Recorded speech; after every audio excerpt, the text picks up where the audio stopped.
I suppose they talking about they from be out here, you know what I'm saying? Wait, at 8 o'clock tonight? Yeah. It's 7:30. They made a threat at a specific time that at 8 o'clock. Yeah, yes. Ladies and gentlemen, my name is Tommy G. I'm in the hood, the Latin King, Chicago. House on the block, you on the block, well I just got the drop. Pussy nigga told that nigga snitch, now I done seen a lot. How these niggas turn the rats when they get locked up in the box. I don't even like. At what age did you lose some people? 12 years old. I'm from 25th, nigga. Freedom Boulevard, 24th Street, 2 boy killer. Shorty beat, nigga. Yeah, I'm like your favorite team. You catch me on TV, talking about on NBC. You could catch me on the scene. I'm posted up with the team. You asking, I got the drop. You want a vest? I got one in my trunk.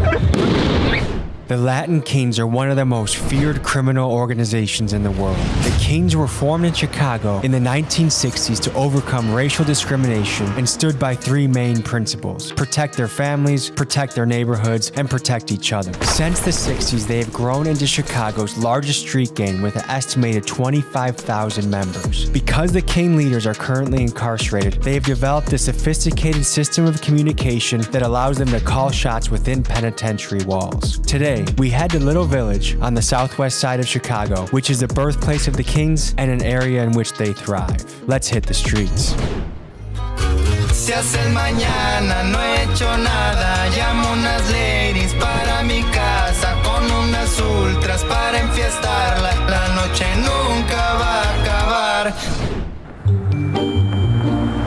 Ladies and gentlemen, I feel like I have the best job in the world. Today, I'm on the south side of Chicago, pulling up to meet with some Latin Kings. Hombres de calle, you know what I'm saying? Life is a goddamn adventure. This is the exact location that you don't want to pull up when a Mexican guy tells you to, I feel like. This looks like a place you disappear. You just get brought to a warehouse and they're like, ay caramba, I'm gonna cut your balls off. Nice to meet you, man. Nice to meet you. It's sketchy out here? Yeah, it's Chicago. Yeah, we're the most feared neighborhood in Chicago. Out of all the Mexicans, Little Village, we be f***ing shit up anywhere. What is the history of this area? It could be all Polish. Back in the days, it'd be Polish. From the early 90s, it turned all Mexicans and stuff. But it was really the white folks that started all the gangs around here. It's where a lot of the gangs started. So I've been trying to find a white gang. What are the white gangs in the area? 12th Street Players. 12th Street Players? Right, they're like... Are they still around? Yeah, they're still around. You white folks out there that are in a gang, I want to talk to you. So DM me, email me, TommyGMcGee123@gmail.com. Love to chat with you. What are the politics of this area? On this side, you got Latin Kings. If you go over there, you got the SDs. What is SD? Satan Disciples. Holy shit, dude. Pray for the devil and shit like that. It started off as a white gang, but not Mexicans. You got Kings, SDs, and Gangsta 2-6. Do any of them get along? None of them get along. King Von been in that jail. In Cook County? Yeah, everybody been in this jail. So Cook County? All the famous rappers, Lil Durk, all them been in this jail. Okay, we'll give you the history on Cook County because we drove right past it. It's a crazy looking jail. Cook County Jail is without a doubt one of the most dangerous jails in the country. Imagine this: you have all of the most violent gang members and criminals locked in one place in Chicago. That's Cook County. To give you an idea of what kind of brutal environment Cook County is, in 2016, corrections officers sustained over 500 attacks from inmates, and at one point, 90 inmates filed a lawsuit against officers for beatings with brass knuckles and other inhumane treatment. This is undoubtedly a rough place to live. And just for the record, Illusionary Films is not associated with any gangs. We're just show music videos. They're all hoods. You're neutral and you just help people bring their art to life. Yep. I would say I'm the same category. I have no enemies. I don't want any enemies. I just let people tell their story on the platform. When you guys are masked up like this, do you think that you're causing concern to the other people here? Like they're wondering what the hell is going on? I don't look like they care right now. Because I feel like if I brought my kids here and I saw a bunch of dudes in masks, I'd be like, all right, kids, maybe we should walk over to the other side, you know? Right. Back in the day, it used to be real racial. So we the blacks against the Mexicans. Things cooled off. There's no racism no more. That's good. So there's an important moment that happened during COVID and the George Floyd riots. That was the craziest thing ever. All the blacks were coming to our community and robbing, so we're like basically protecting all down 26th Street, making sure the blacks did not steal because they were stealing all down 26th Street. Motherfuckers protecting that shit though. I'm with that shit. I'm with that shit. This is where we come and we show them who we are and we protect our business, our investments. Nigga, what's up? Not a single store got stole. Has anyone been known to escape from this place? No, but I lived in that place and shit. How long did you live there for? Oh wow. What did you learn from your experience there? What am I supposed to learn? I'm already against it. What's up, fellas? How you guys doing? Capital B, C-Block. We in the field. 51st Capital. You already know what's up. This the Ville Kill boys and this I think you guys are the first Mexican Kia boys I've ever met before. What were they throwing up? GDSD, basically they dropping folks. We saying GDK, but we don't really go at it with the blacks. We just go at it with each other. Mexicans against Mexicans. We don't really fight with blacks and stuff like that. Teach me some of the lingo of the area. Oh, out here we say I'm a cow nigga, you know? Do you guys speak Spanish? Yeah, I speak Spanish. Spanish word you can teach me? De conejo. Yeah. Did I just diss somebody? Now I have no idea what that meant. The only gang I ride with is the Big Dog Gang. We got shirts like this and like this. This channel does not diss anybody. We're neutral. Thank you. Nah, you didn't diss no one, you good. Yeah. What do you call that haircut? That's what we call a shag, you know what I'm saying? It's like if you see somebody walking right now with a shag gang, you already know you game bang because of that shag on. It's like a target, you know? It's like right now, if I walk right now down the street, I know I'm gonna be a target, so. All right, fellas, well stay safe and keep growing that hair out, okay? Shout out to the plug, he gave us 50 in advance. Yeah, that's for a month. Here's the coordinates for you to. This mall's been here a long time? Yep. This is like culture right here.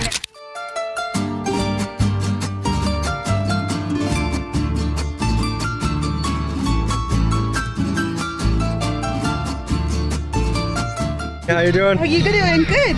Nice to meet you. Nice to meet you. What's a sure sign that somebody is about it in the streets around here? You can never tell nowadays. Some people look like regular people and they got a whole gun on them, you wouldn't even know. People like these people right here look regular people, but they could be killers, you never know. For instance, I would say a Bape hoodie. Nah, we don't really get into that swag fashion stuff. People up north will do that though. ¿Qué puedes decir a la gente sobre el pueblo pequeño? Que venga al mall de la 26, que no está cerrado y que no se va a cerrar. Latino y americano y todos. ¿Por qué? Porque arriba México y arriba Chicago. You guys identify more with being American or Mexican or a mix? A mix. Mix, probably. Are you proud to be an American? Oh yeah, always. Proud to be American. I'm just proud to be here. My dad voted for Trump. A lot of Mexicans with Trump. Really? I fuck with Trump. The media be having you feel like Trump is bad, but once you actually do your own research and shit, you realize what's good and what's bad.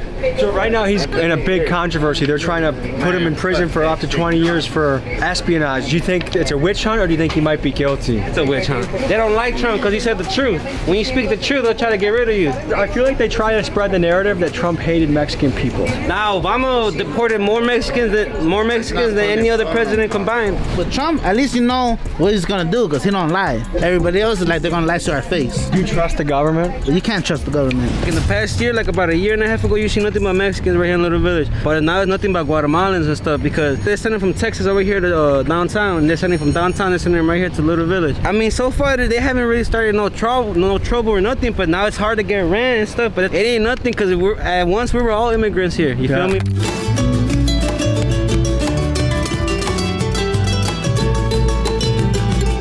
A lot of these places have been robbed recently, right? Yeah, mostly everybody's been robbed right here. Muchos lugares que vende elote, drones viene. Vienen y te. ¿Con un arma? Yeah, Con arma. Like 3-4 guns, put them in your face, give me your money. Sí.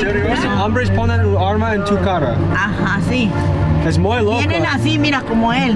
Sí, de ese color. Ay, no. Hombres mexicano? No, moreno. Moreno. People are coming robbing is like 90% black, really. That's just robbing our own neighborhood. Asaltaron aquí de este lado y de ahí dieron la vuelta por acá y salieron otros dos y me pusieron aquí, acá una picada. The reason they target all these people is because they know they're illegal immigrants and they know that none of these people can have guns. ¿La policía ayúdate o no? Sí, pero ellos no pueden agarrarlos a ellos. I know somebody they robbed 3 times. She's right there. We'll go. I will go. Yo. You know those guys? Yeah. Oh, they're coming back around, huh? Do you know them? I saw some hand signals going on over there. Everybody gets shot on. It's sad to hear this happening to small business owners. It's already nearly impossible. It's already like a 90% fail rate to be a small business. And then especially a little one on the corner getting robbed.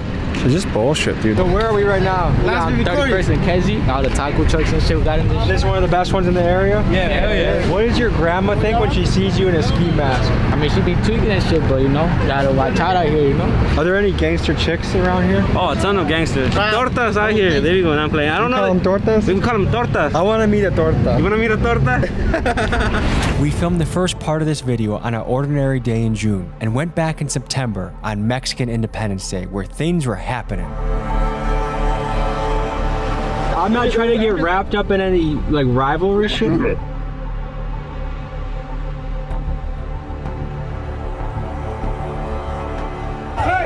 What the fuck? Dude, no. He went after a guy with a machete? Oh! What the fuck? Holy fucking shit, bro. How is no one dead? Holy fuck. I'm just happy because this happened like 30 minutes ago and it's everywhere on the social media. Nobody's gonna be sliding on us because I was gonna have everything blocked off properly. And then we have over 40 guns, 50 guns. I don't see nobody's coming up to come through. I mean, it's never happened, so. We'll hit you up in just a little while then, okay? Well, if you want to hang out with some dude, just somebody. What do you think, Miguel? Fuck no. Especially it's on Facebook now, so he's probably got a target on his head. Yeah. It's not a good idea to go to. If he just somebody with a machete? This is like the perfect day for someone to hunt his ass down. I feel like if we don't come today, it's probably not gonna happen. If you hadn't been involved in something sketchy earlier, I wouldn't be having any second thoughts, but because I'm like... Look, bro, I'm turning shit off. What happened was he's like 2 miles away from the store. Aren't people gonna want to circle the block for you later today? Yeah, within my block, it'll take you 10 minutes. There's too much traffic. They told me you're gonna get arrested. Is the guy alive? Yeah, he's alive. What's that? Yesterday, with the police. Mira, vámonos, güey. Desde el 12, güey.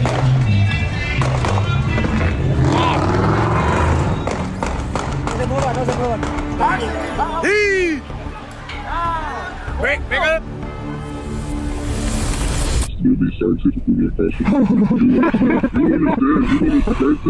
Scientifically impossible. You want to fix something right now? Look closer to traffic right now? Sure. On the back, sliding right now. Where am I going, man?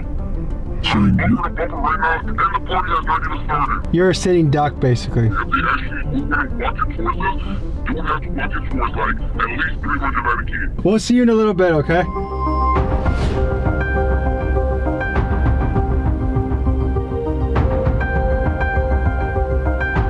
So we're here downtown Chicago in the famous Little Village on a special day, Mexican Independence Day, and we're here to explore what it's like to be a Latin king. And it's honestly a little bit scary because there's an active turf war going on between 3 rival Mexican gangs. I'm someone that is here for peace and uniting people. It's rumored that in Chicago alone, there are 10 to 20,000 Latin kings. And that's just one gang. That is a lot of people. We're gonna hit the streets. 26th Street, 28th Street, nigga, all day. What are we celebrating today? Nigga, Mexican Day, nigga. Independence, Mexican Independence. Yeah. Fuck this shit, dude. A lot of people have been commenting, come to this place, but hey, you wanna join my gang? Big Dog's Gotta Eat. We're nationwide, we're growing. We're actually worldwide. I get orders from all over the place and I love to see it. If you wanna join the coolest gang in the country, Big Dog's Gotta Eat. We out here in Little 26 with my niggas, Little Village, boy. What is the celebration about today? Shit, we out here Independence Day, you feel me? We out here celebrating our heritage. I feel like important to everybody is that feeling of freedom and independence. Like it just gets your blood pumping. Like we were all born to be free and do what we want. Yes, sir. SDK, 28th Street. Okay. Dark Knight call it Bruce Wayne, bitch hit harder than Bane. Chief keep I go bang bang, keep a drum, don't gotta aim. What you want, Tommy? Nigga, you know where we at, nigga, 28th Street, no little city, nigga, get with it, get whacked. Where y'all from? Oh, nigga. Right. 28th Street, nigga, no little city, nigga. Get you killed. Typo killer key shit, bro. What's the lingo around here? The folks, you know what I'm saying? Big old SDK. All around here, big old SDK, you know what I'm saying? There's a heavy police presence around. Hell yeah. They know shit, don't lead them. All they want is guns, you know what I'm saying? I did some research. It looked like blocks that are right next to each other are kind of beefing. Yeah, nah, ain't no blocks beefing. The only shit we don't fuck with is cross cow. You cross cow, you get it fucked over. Is it possible, you think, to make peace? Ain't no peace, man. F all that shit, man. What is this area known for? They say, what's this area known for? Huh? They say, what's this area known for? What? They say, what's this area known for? Know what it's known for, gang. I'm from 25th, nigga. What's up? Borderline, California. Go ahead. Rockwell killer, 2-4 killer, nigga. Lazy Burns, nigga. How much you have to make to be like, okay, I'm rich now? You know to keep your family straight. A lot of people are squeezed because grocery prices are going up. Everything's going up. Hey, you gotta hustle through that shit. Go to work and make your bread. What's gonna happen tonight, you think? Man, you never know. I ain't finna say too much. Hey, look, the hospital said talking about they from be out here, you know what I'm saying? Maybe I'm just not built for it. Yeah. But I would get nervous if this is my life day to day. Shout out Lil Wagger from Boulevard on gang on California 20. What he said? I I say y'all really talk a lot, y'all really body. Slide on my block and we catching a body. Me and Latif, we like joining Scotty. We hop out the car, you know it's behind me. Go ask around if you want to know about me. Whole lot of rounds if a nigga try to ride me. Glock in the box, got me feeling like Roddy. I need me a new bitch to ride for that body. I'm the class, he's there right beside me. Fuck it, Tabby, don't spend with time. Fuck it, you gon' aim at his body. While these niggas talking like they know about me. 2 Glocks while I'm on it to see you sorry. Niggas play stupid, we're stood up to fight. Bring me the bad. Anything come through, we blowing the niggas out. Oh, butter. I'm praying for you. Hey, y'all gonna catch some action though at 8 o'clock on bro. We gonna be out at 8 o'clock. Wait, at 8 o'clock tonight? Yeah. What time is it? 7:30. You want a vest? You want a vest? I got one in my trunk. I don't want to see anyone get hurt. They made a threat at a specific time that 8 o'clock. Yes. So when I do these videos, like it always stands out to me like how different someone's life experience could be. You could be an Amish guy that's with your farm and your goats, and then you can be living like this where like there's a bunch of kids. I mean, how old do you think the average kid is around here? 23, 16, right? I'm 17. No. I know 13-year-olds out here smoking. You guys have any Spanish words you could teach me about the area? Like, of all things you could be, what made you choose the street life? I ain't choose the street life chose me. What are the upsides to the street life and what are the downsides? The upside is getting money, you know what I'm saying? The downside is ending up in a grave or a jail, you know what I'm saying? You don't want none of that shit come to you. Do you know many people that's happened to? Yeah, I got a couple cousins from my nigga Wicked. What does your mother think about this? My mother passed away, gang. I don't got a mother right now, I got a father right now. I lost both of them, gang, you know what I'm saying? How old were you when that happened? It just recently happened, 2 years ago. I lost my uncle last year and lost my daddy a couple years ago, the year before, you know what I'm saying? Sorry, man. It's what it is, you know what I'm saying?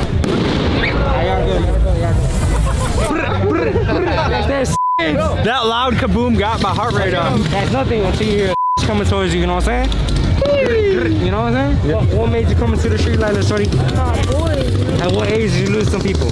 12 years old. How did you see life after that, after losing somebody close to you? That shit hurt. That shit made me want to push more and shit. So it comes with the lifestyle right now. Man, shit crazy, gang. You feel me? Ain't no joke, gang. This shit real life in the mud, gang. You feel me? What made you choose this path? Once you live in this hood, you know, it's all family. You don't choose this life. Life chooses you? Your life chooses you. Do you have children yet? I'm sorry.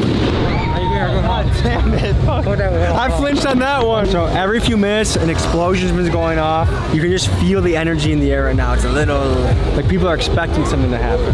And they say that in 15 minutes, there's gonna be a shootout. And that's the last thing I wanna be a part of.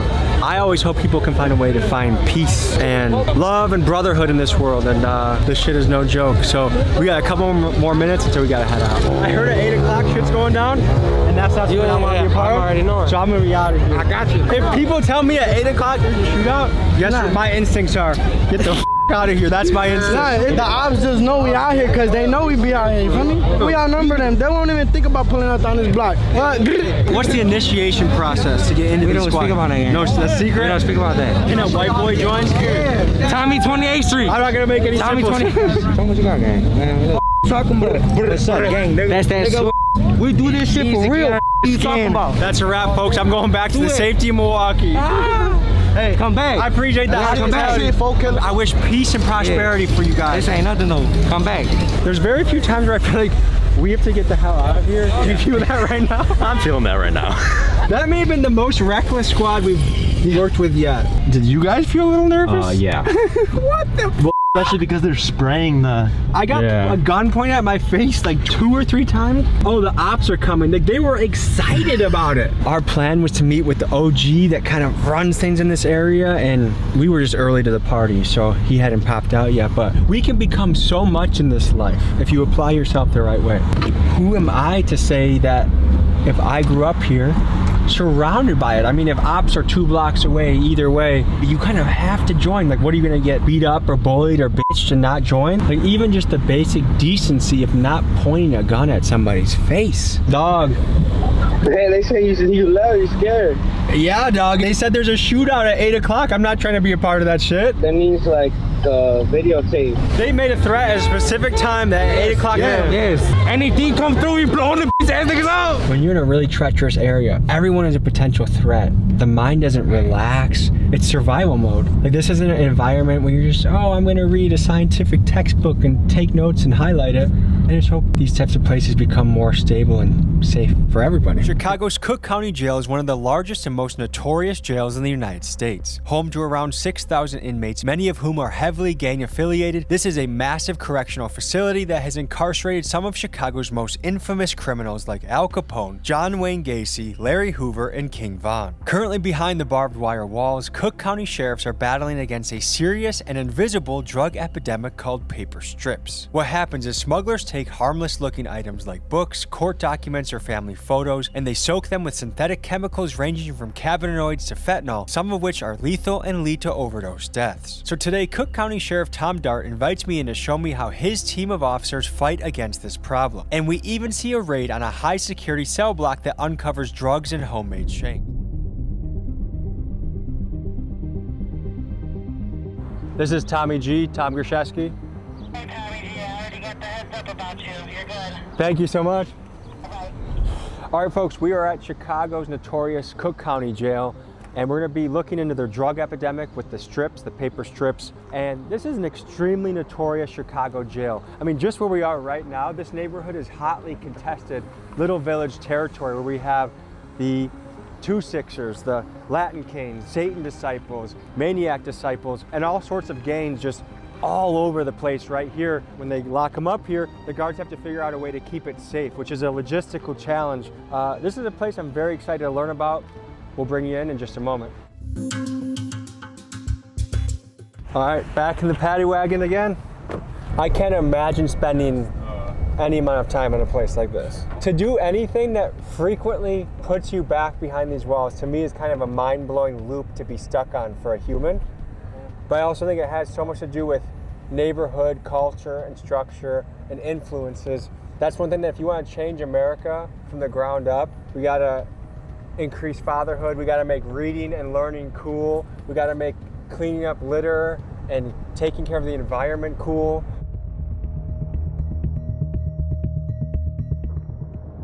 Who are we with right now?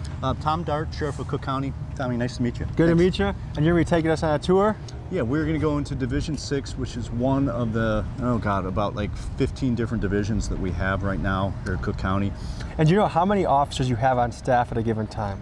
Oh, a little under 3,000 correctional officers, correctional deputies, period, and run 3 different shifts. And depending on the population a little bit, it goes up and down a little bit. So this paper strip drug epidemic has been a big challenge. Yeah, you know, Tommy, the whole opioid epidemic that hit us about 5 or 6 years ago in this country hit everybody and hit every aspect of society pretty hard, so it was not unusual for it to appear here. Are conjugal visits allowed here? No. In visitations in jail, traditionally they occur behind bulletproof glass with little screens to yell through. We've allowed to where people are sitting at tables. Not only we encourage the kids to hug their dad when they get there. That's huge. Yeah.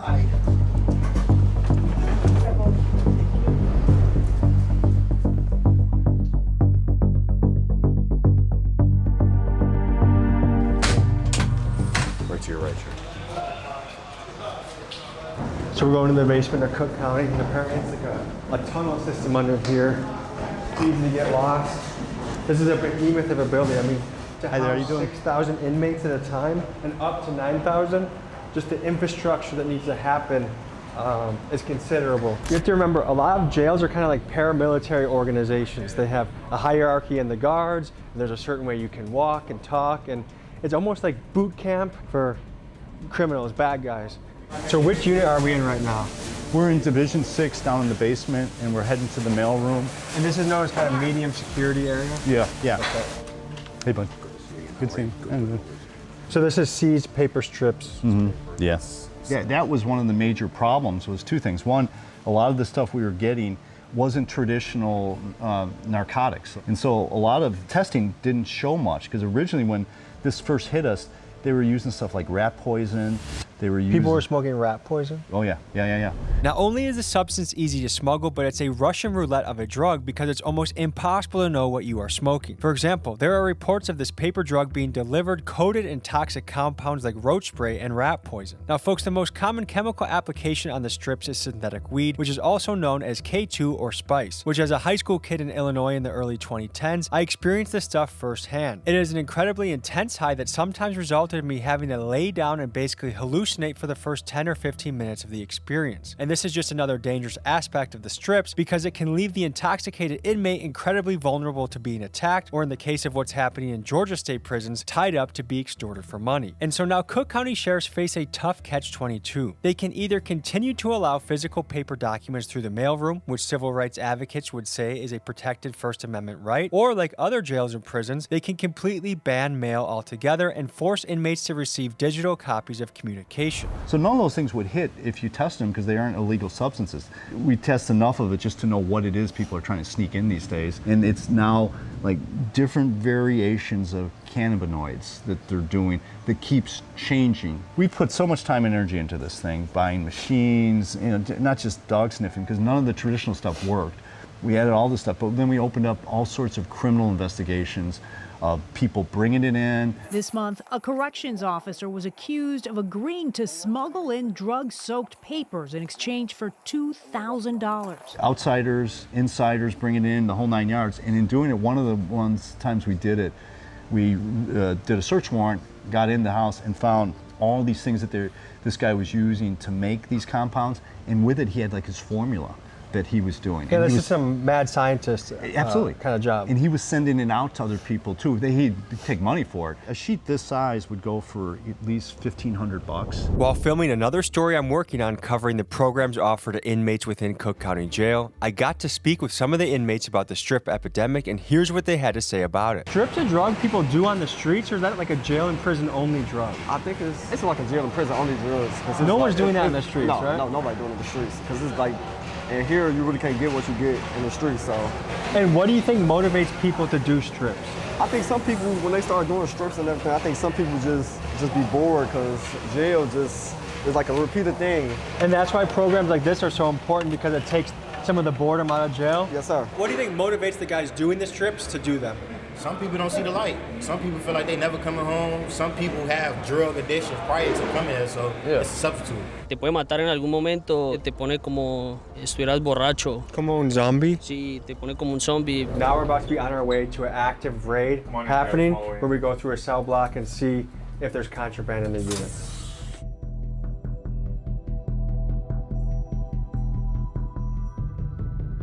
And now we're walking through legendary doors here.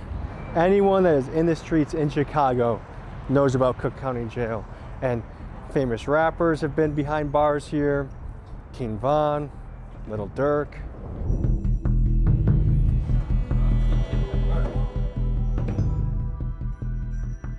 So we're walking into, I think it's a briefing meeting for the guards before they do the search. All right, we're going to Delta Jack, right? You guys already know with our pre-briefing, half in the front, half in the back. Everybody hits the floor. No deviation from that. Everybody hits the floor, everybody gets cuffed. When they hit the floor, make sure that you're observing, right? Make sure nobody's fiddling with anything in their waistband, trying to ditch any contraband, weapons, whatever. Cuff them. Once everybody's cuffed, a couple of you guys break off upstairs. We'll make sure the bathrooms upstairs are clear. Everybody gets assisted to their feet, escorted to the wall. Everybody gets a good pat down. They're going indoor rec. Be safe. You guys know who your partners are. Where your partner goes, you go, okay? Nobody's alone. But we gather information through various avenues to determine who has the contraband. Which person, maybe it's not on person, maybe it's under a sink, maybe it's somewhere under a water closet, somewhere they have easy access to. But through various ways of information, that's how we get it and we narrow it down. All the information together, like, okay, I heard it from here, we got it from here, we got it from here, it's all linking up, then we go hit it. All right, here we go. You always feel the excitement in the air before a raid. These officers are getting ready to launch a full-scale blitz on a maximum security unit. In order to overwhelm and quickly subdue every single inmate, they are going to sweep the pod from 2 different entry points with the goal of no inmate being able to have the time to hide contraband or flush drugs down the toilet. Let's see how this goes down. You think the inmates know you guys are coming? It's 50-50. We usually don't hit it this late, so it might be a good chance that they don't think we're coming. Okay.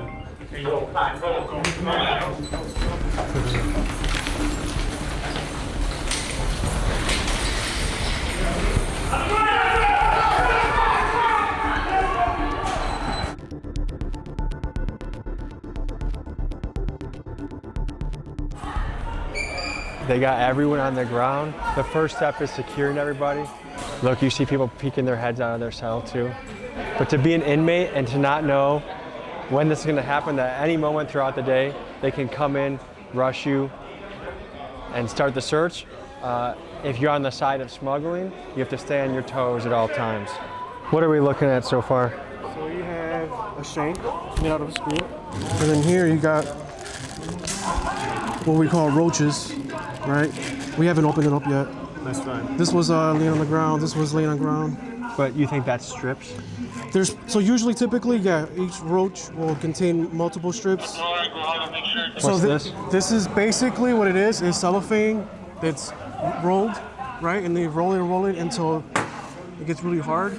And what they'll do is they'll stick it like in a sock, they'll tie it into it, and they'll use that as a weapon. Here it's a Magic Shave cream, but it's filled with feces.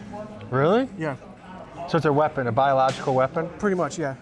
Yeah. Well, I mean, what would be the other purpose of filling poop in that? What I like to think is I feel like we've been doing pretty well recovering weapons, right? So this is like their last resort.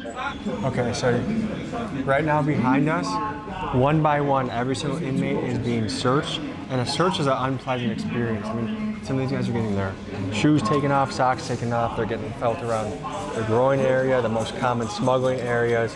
Another shank. Yeah. This is a wick. That's out of toilet paper? I believe this is toilet paper. Yes, toilet paper. So what they do is they'll light one end of it. This is what they use to start, light up fires. Or roaches that you saw earlier, that's how they light them up. One thing to highlight, look, so this is made out of a hailer, a medically necessary piece of equipment, but if abused can be turned into something that can stab somebody. And this is the fine line that a jail has to operate, is human freedoms, healthcare, danger. Another thing to note here is I was curious how the segregation might work, but I do see Latinos, blacks, mixed. Some jails racially segregate, some do it by gang, some do it by age, some do it by level of danger to society. But how you sort people is a recipe that can either make safety or danger depending on how you do it. A logistical question that every jail has to think about. So anyone that is wearing a green jumpsuit, it's apparently because they've either indecently exposed themselves or got caught masturbating. We tell everyone not to search the day room, especially when there's none of these guys present. These individuals, if there's stuff hidden in the toilets, under the toilets, the main thing with that is, this is priority. Clearing the tier, making sure all of them are gone. If there's a weapon or some drugs in that toilet, it's not going anywhere. Does each guy have a bathroom in their cell too? Yes. Yes. But this is the community room if they're out and about. Are they allowed to have any sort of towel? No. Another shank. Another shank? I knew I saw something. Looks like to be another screw. Make sure this is clear. This is the only division that has these where you can kind of control. Your skin's got to touch it, but see, that's a problem too. If it's not lighting with the skin, that means that it's tampered with. And what are the implications of this being tampered with? They could loosen these screws, which allows this to come up, exposing the wires, attempt to light fires, or just conceal contraband in there. I mean, these guys have all day, every day to figure out how to hide this stuff. So we just start from the back and just work our way this way. But every nook, every cranny has to be searched. Excess food. So I usually start with the windows, just because it's all the way on the end. They can hide stuff in there. So when we're doing this, the main thing we want to do is we don't want to mess up their stuff. We don't want to be bogus. But for us, we go picture by picture, paper by paper.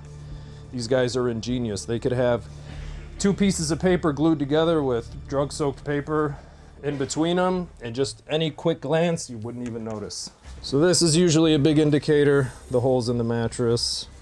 This guy, well, he had something in there. So yeah, with these books, you just essentially, yeah, these might just be bookmarks, but we gotta make sure that they're just bookmarks. Because in between any of these pages, could potentially be, and not even just drug-soaked paper either, staples, paper clips, tattoo needles, really anything. Do raids happen on a daily basis? Well, that's our whole function. I mean, we wouldn't describe them as raids. They're targeted searches or just regular tier searches. They have to be done. It all depends on the information we have, the intel we have. Will determine if we're going to make a strategic entry through the front door, the back door, both. If we're just going to hit a cell or two, it all depends. A lot of planning goes into each one of these. Have you seen any overdoses happen in these units? Yes. In 2023, Cook County Jail had 18 inmate deaths, and a third of those were due to drug overdoses, making this drug problem the single greatest cause of unnatural death in the facility. The 50th time this year, the Cook County Sheriff's Office makes an arrest related to drug-soaked paper, including occasionally the guards themselves. This month, a corrections officer was accused of agreeing to smuggle in drug-soaked papers in exchange for $2,000. Folks, because smuggling a single soaked piece of paper can be worth as much as $10,000, and because it is also very difficult to detect who the dealer is that is smuggling in the drugs, my gut tells me that the economic incentives are too high for this problem to go away anytime soon. Which would you say is more dangerous, the gang violence or the strips? They're both just as important, right? But the paper drugs have been prevalent for the last, how long? It's really picking up steam. But the problem is that with the paper drugs, it's dangerous to not only them, but it's also dangerous to us as well. That kind of might tip the scale a little bit. Justin Wilkes, Chief of Investigations and Intelligence. And what's been grinding your gears lately? Well, for the last couple of years, saturated paper inside the jail. Back in 2023, we had our first death from smoking the saturated paper, and I feel like ever since then, that's been kind of a thorn in the side of the sheriff's office. And what is this drug? I don't know exactly how to describe it because they're all different kinds. There's synthetic cannabinoids, synthetic opioids, synthetic hallucinogens, and so we don't really know. Each one's different. The inmates have a term they use, and when the more potent it is, they'll call the stuff death. Did you get something over here? Yeah. Can you show me what that is? They must have had a wick and that started these on fire. So are they making homemade joints? Do they have a piece that they're hitting? Yeah, they're making homemade joints. When you guys raid a cell, how often are you finding contraband? We find it every single time. Every single time? So it never stops? Never stops, ever. I know you're about to search a cell? Yeah. Okay, you want to search it and then walk us through what's going through your head as you're searching? Sure. So I start from the top all the way here, and I'm just looking for anything that they either stuff inside of like these lights, and this came off of the top, so I'm gonna go through it, see if it looks saturated or if they hid anything in there. How long have you been doing this for? I am going on my 4th year. And what's it like? You know what? I really do like it, and it's wild. But are you attracted to the adrenaline and the excitement? Yeah, I guess so. And here, in between these little joints, they stuff stuff too. This is just the wrapper, but sometimes they put like the Suboxone strips in here, but nothing's in here. Which drug would you say causes you the most trouble nowadays? Probably the drug-soaked paper. It looks like a very uncomfortable drug to do. It's actually kind of scary, the way they look when they're on that. Doesn't look like it's enjoyable. What do we have here? What are we looking for? Well, we search everything. So this was tied on the door, but like this they can't keep. It's like a handmade bag, so it's considered contraband because they do get a shower bag already. They hide stuff in here a lot. I found Suboxone a few times, so I always open their mineral cream. So you're the tester? I'll do the testing and write down exactly what was found, like the contraband they're not supposed to have. But if they bring suspected paper, this one's for synthetic cannabinoids, but we also have other tests. So we have the multi, could be fentanyl, heroin, cocaine, meth, MDMA, or we have the opioids test. But you basically just rub on the paper that you think is suspect narcotics. Once you rub it on the paper, there's like 2 vials in the test kit.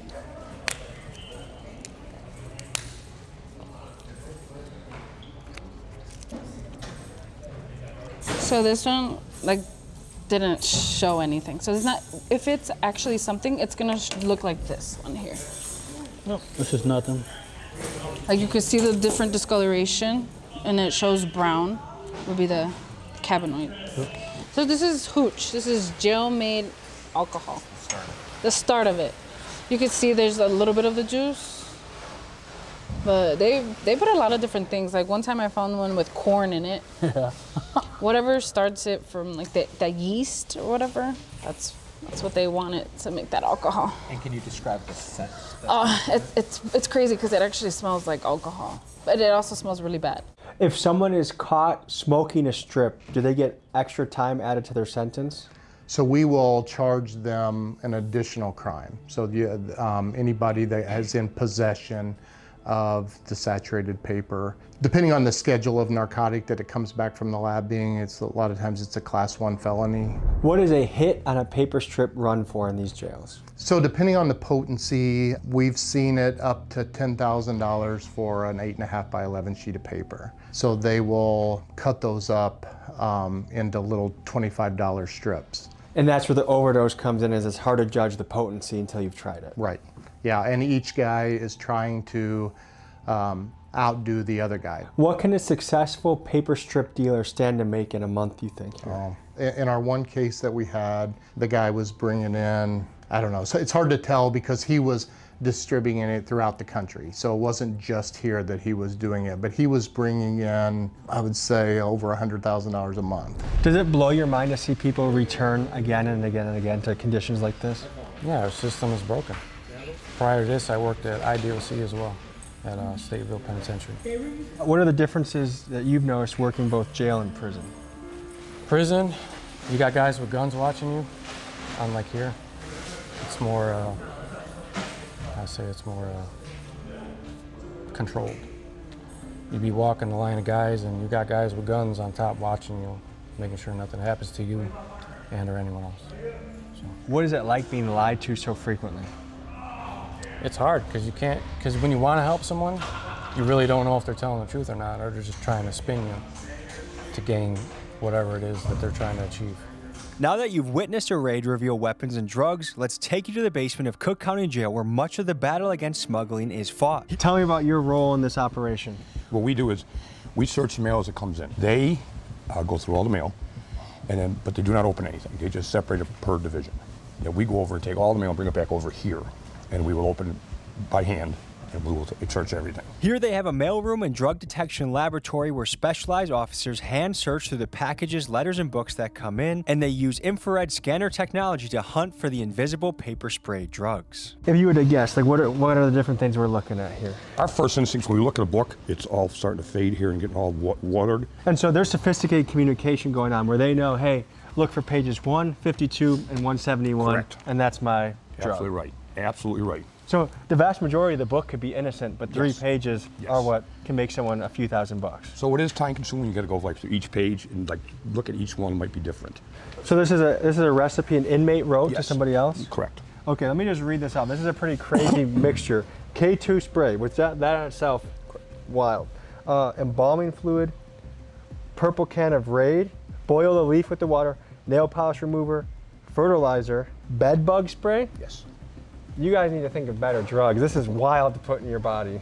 How often is a smuggling attempt made, do you think? I don't have real stats, but I would say daily.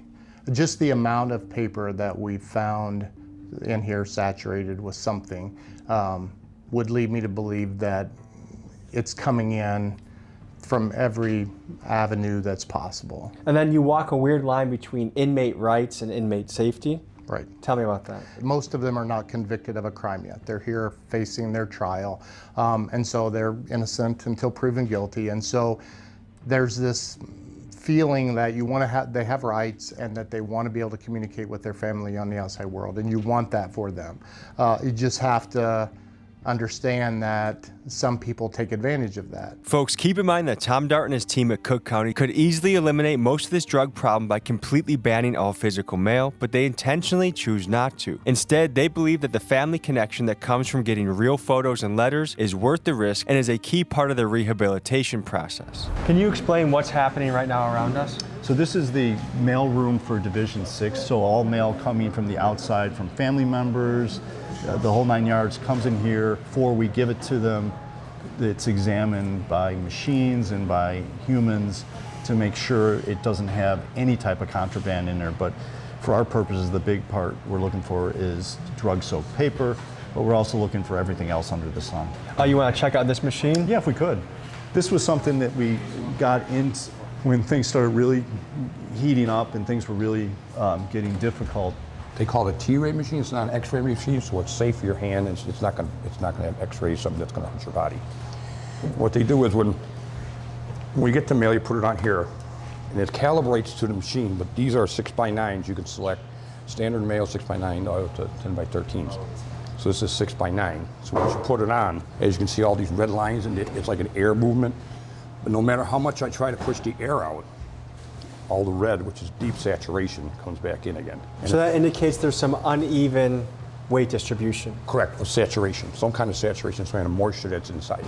So you're suspect of this envelope? Yes, this one is definitely suspect. So what would be the next step with something that you might So I will identify take as this, potential I'll take this contraband? back, and we'll have it tested, and we'll have it sent for destruction. Now see, this one has a little bit, this is just air, because as you can see, as I can move it, and it stays gone. See, there's nothing there. So this one's good. How do you quantify the mail that you guys receive on a weekly basis? Yesterday we had 207 yesterday, and out of that we confiscated 20. So about 10% of the mail is potentially compromised. That's correct. Now see, this one is extremely, there's no way I can get that out of there. What we're seeing is that the technology's had to adapt. Crime is an interesting balance because the criminals are always innovating. They're always going to be slightly ahead of law enforcement, and then they go here, and then they go here. It's kind of like a chess match. There's a couple things. One, they can repackage it.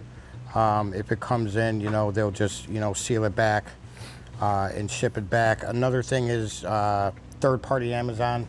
You could get a book and sell it on Amazon, and Amazon gives you shipping labels saying it's coming from Amazon. Technically not coming from Amazon, it's coming from you. Do you ever find yourself being impressed by the ingenuity of these guys? Oh, all the time. What do you think it would take to have these guys harness that energy in a positive direction in the free world? Desire to do it. Sorry. What is that? There's Suboxone right there in the seam. So that orange strip is Suboxone? That's Suboxone. I thought this book was going to pass. Right over here, we caught another one, it looks like, guys. The texture on this right here, you can tell it's been manipulated already. So just to get a baseline, this is a clean sheet? Correct. So clean sheet, okay. And then just go ahead and feel drag it. your finger across. Just keep on. Be careful with that. It takes a fine touch because the ordinary person, if they're not trained, I would just pass this. I have no idea that this is. Yeah, no, that's right away. You can tell its texture. Substances are making it to the city, and then orders are made from inside to out. Unless you just completely ban paper, I don't see how you stop this problem. Director Yassine, I run the Intelligence Center for the Cook County Sheriff's Office. Been with the department 24 years, active as a director for the past 8 years. How do you solve the strip problem? Eliminate any mail coming in here and just make it all electronic. What do you think motivates these guys to take the strips? You know, I wish I had an answer for that. What makes them want to do it? Chasing the high? I don't know. Currently within these jail walls, which is more dangerous? Gang violence or the paper strips? I would say the paper strip. The fuck?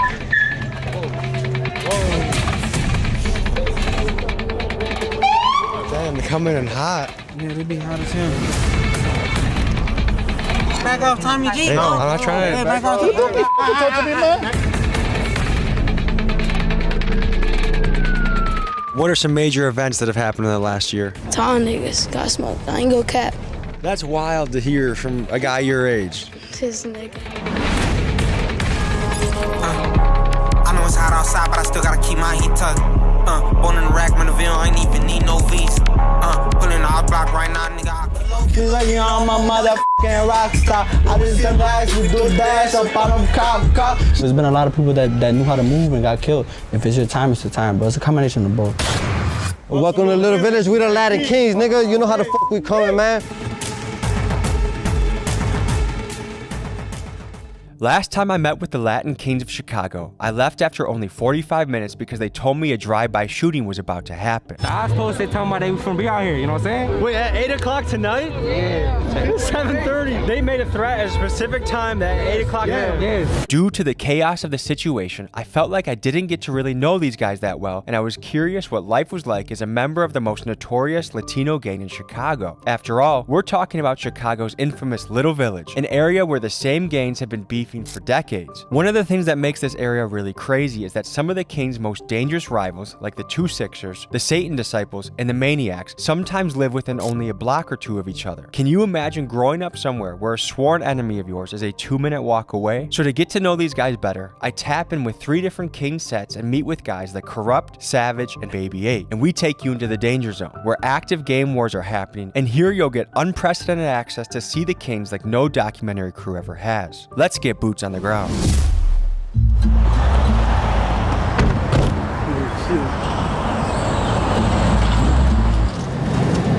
Let's go flavor you want. Get that white one there. White one? Blue one. Blue? Alright, that's it. Y'all want one? Huh? Y'all don't drink? Thank you. Have a good day.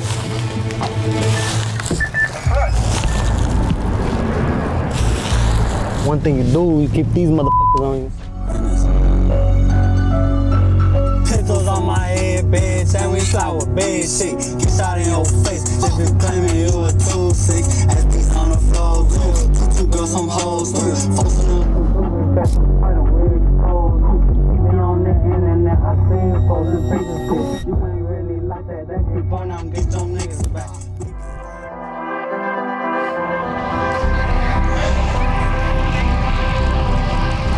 This is my brother Chubbs, you know? He was my blood brother, but we was in the streets, so he was like my brother, you know? He passed away in the liquor store. A ass nigga couldn't fight, you know? My boy knocked his ass out. He didn't want to get up and fight him again. And dude went in the book bag and, you know, like I say, shit happens, you know? It's up out here, but my boy was a real live member out here. Everybody know Chubbs Dub, 2-3, you know? It sucks when you fuck with somebody hard and then it's like, I didn't chill with him prior to him passing away for like a month.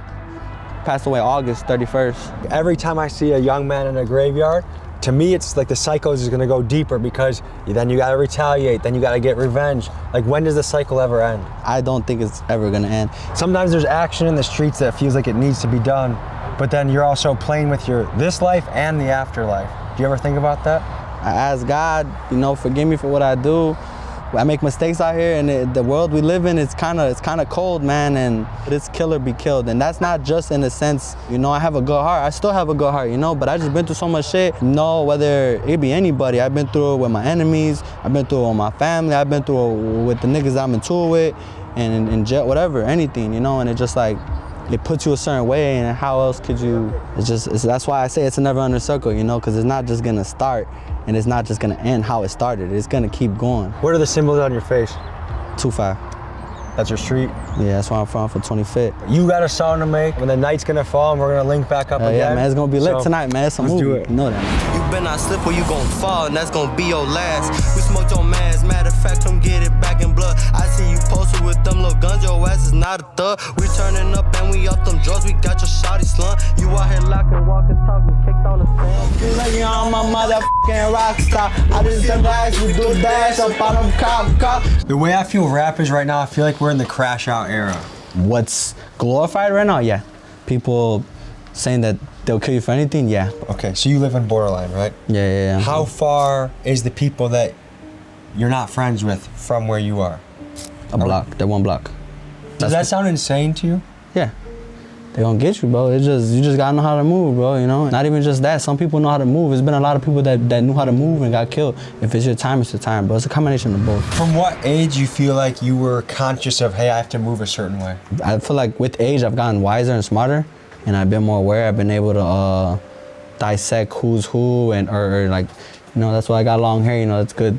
You get your senses, and Of young men growing up where you grew up, how many of them you think choose a street route? How many of them choose a 9 to 5? Honestly, it's not that bad of a ratio. See, like out of all my cousins, I'm the only one that's like really, I'm really the black sheep, whatever you want to call it. Like, and they talk shit about me. Oh, they got a lot to say. Oh, he's not doing shit. I got locked up on Thanksgiving on some other shit really? in Texas. Yeah. But you're really the only one of your siblings that chose the street life. Yeah, for sure. Yeah. My mom's been upset with me since I was 13. My dad is kind of like me, a dumbass. So he's like, oh, he's like a little up in his head. But I won't disrespect my dad, you know. But what makes you happy? My daughter. How old is she? 6 months. It's the best. It's the best, bro. I don't know how to explain it. It's that I just want to be successful for her and make sure I can guide her the best I can. Like, ain't nothing promised. This Chicago, this bitch will go up, bro. But I promise you, they not gonna be the only one shooting. I guess I'm trying to put myself in your shoes. I am trying to picture living in a spot where literally, like, I can like peer around my porch and see someone that's on the other side. Like, to me, that's like. Well, you gotta walk. Nah, look, it's not. I mean, that's if you live right on Cal. We, you know. But yeah, it's we close. I would understand if someone was 15 minutes away. That's enough space where I'm like, I can go out. I can do my thing. A minute away going nowhere, seems like a very chaotic situation. You never know, like, you be walking down, someone else, like, pulls up and shit, you just gotta be on it, you gotta stay on point. If something happens, like, sometimes you don't even be scared, because, like, sometimes you don't even feel it. You're not even scared, you're just like, oh, shit, this happening. I got stabbed right here, like, tendons, ligaments, nerves, everything cut open. I was with, my boy Bucks over there. We got, they set us up. 2 people walked to us, and we walked, we, like, not chased them, but we, like, see, like, what was going on. Like, 20 people came out of the house, and, like, they pointed us up, like, we fought the win run, so it really depends who you're hanging out with. Like, if you want to be safe, like, okay, like, these my people, you gotta be comfortable with them. So when this goes down, like, just be on it. If you were to leave the street life, what would your profession be? What would you want to try? Real estate. This shit normal. Bro, on this shit. It's everyday life for us. You see, I don't even know them. Like, on Bruno, I don't even know them. I'm just here for a studio session. I'm not they ops or nothing. We ain't into it. We ain't beefing or nothing. To me, the people I have to be most aware of are like 14 and 15-year-old kids. Them shorties that's in them slums, bro, on my mama, bro, that's all they been looking to, killing it, selling drugs around this bitch. That's all they know, especially if they ain't never been nowhere. That's all they fucking know. Ain't gotta tell you twice, you ain't gotta believe me, nigga. Put a skirt, we put folks on his shirt. How you say he was your brother, but you ain't ever. Good to meet you, man. How you doing? Oh, this is a cool apartment, cool house. Okay, so what are we getting today? Shit, OTA right here. Where's OTA? Right here, only the 8th. Is that a king thing? That's our shit. Yeah, that's like only the 8th. That's why my name Baby 8. You feel me? Ever since the RICO came into popularity, a lot of top gang leaders around the country have been taken off the streets and given long prison sentences. However, an unintended consequence of this has been that because of no leadership, many gangs have splintered. So instead of a few larger gangs with defined turf, cities now have dozens of smaller cliques competing and shooting it out. Hence why kids are getting their street tattooed on their arm rather than their gang affiliation. In Call of Duty terms, this has led the streets to feeling more like a free-for-all than team deathmatch. It makes it a lot more dangerous. What were the first tattoos you got? My first tattoo, my rest in peace uncle, R.I.P. Ramon, the day he died. I got that when I was like 8 years old. You got tatted up when you were 8 years old? Yeah, it was a cover-up for a tattoo I did myself under. What did your mother say when? She was mad as hell. She was tweaking. 2 weeks passed, I went crazy. At 11, I did my whole stuff. What was the first tattoo you got? Shit, this is my first and only tattoo. No Love City? Yeah. What made you get that? Shit, the hood, shit. No Love City, ain't got no love for nobody. So on the 8th, so that 8th Street, that's the... Yeah, 28th Street. 28th Street. Well, east to west, that means. How old are kids usually when the recruiting process starts? Shit, depends on whatever age they want to be in, you know? What made you guys say, like, this is the spot I want to be in? I just love the bullshit. You love bullshitting? I love the bullshit. Can you explain that to me? It just mean I'm reckless, gang. I like what give me adrenaline. You feel me? Yeah, pull up a drop off. I know he dead. I'm still gonna shoot him again. Hospital chase CPD again. You know I'm gonna lose him again. So 2 times. Tell me a little about your story. Like, what you want to hear? Well, one noticeable thing, you're missing an eye. What happened? Shit, I got shot in the head. Yeah, when I was like 14. I was in a car and then my motherfucker just put up in the back. I was double parked in front of the house and they just came blowing. How many times were you shot? 13. 13 times? Yeah. The second time I got shot in the head, like when I got shot in the head, I thought I was gonna die. How many separate occasions have you been shot? 4 times. When was the most recent time you were shot? Like, when was it, June? What does your family think about this? Because if I was your mom, I feel like I'd be very nervous and stressed out all the time. My mom passed away. And is your father in the picture? Yeah, but he's not like over here in the state. Who raised you then? My grandma. How is she doing? Good, she, you know, like she's like a mother to me. What is that, what you're getting right now, mean to you? Shit, my hood, I love my shit. How old are you? 20. And the first time you got shot, you were 14? No, the first time I got shot was like 9, 10. How did that happen? I was just riding a bike. And they pulled up on me and they shot me. Were you in the streets at that time? Yeah. What are the benefits of being in a gang? It's not like you're going in the gang just to get something out of it. You feel me? It's like a family, you know? We look out for each other. I got this shit before COVID. It's a Benjamin Franklin with a COVID mask on it. I got that shit because I like, you feel me? I like my money clean. Shit, a little bit. Growing up, gang. Yeah. They ever taught you like what side was the street you had to walk on? Never. Never? Never. Alright, bro. Every time you walk in game, anywhere, bro, like, it don't matter. You gotta walk on the left hand side. You know why though? You have a better view of who's coming? Nah, more so, look, if a nigga's sliding and a nigga's driving, you got the driver right here, right in front of you. He ain't gonna be shooting. The nigga in the passenger gonna be lighting you up. He's gonna have to shoot across the driver to try and get you. Exactly. And by the time he do that, you know what happened? Who that is? On that car. I say who that is on that car. I say who that is on that car. I say who that is on that car. Where you from? We on that car. Is it safe to say this is pretty locked down and secure King territory? It's good. Shit, niggas are still tested though. Like, do I have to be on the lookout or? I mean, nah, you with us. We on the lookout. You calm. Like, what does it really mean to be a king though? Shit, gang, it's all about just love, gang. You just gotta be, like I said, a real nigga, gang. You gotta stand on 10, bro. When's your mixtape coming out, dude? this nigga, I know Tommy G. What's up, guys? How are you? You're from Wisconsin, right? Are you guys undercover or is this just a normal police car? You guys have a good night. You too, man. You too. That's gotta be an undercover, right? It is. It is. You gonna see though, when 12 come, they gonna ram these bitches. They gonna hit all these cars. And you feel me? You move these bitches. It's just a slow nigga down. So we got the squad rolling up. What's up, brother? Good to see you. Good to see you guys. Is that the boom box? Yeah, once that video, I told you jumping in that video, what's that? What's going through your mind right now? Shit, man. Ready to get this shit started, man. I'm in the hot car trying to tweak. It's one op, I've been wanting for weeks. Hop in the field, bitch, put in your cleats. You better not fall, better stay on your feet. I'ma turn shit sour, you think shit sweet. Just turn me a little hot bitch to a freak. Tell the people who you are. Shit, you call me Dami. It's on Paisas. Paisas.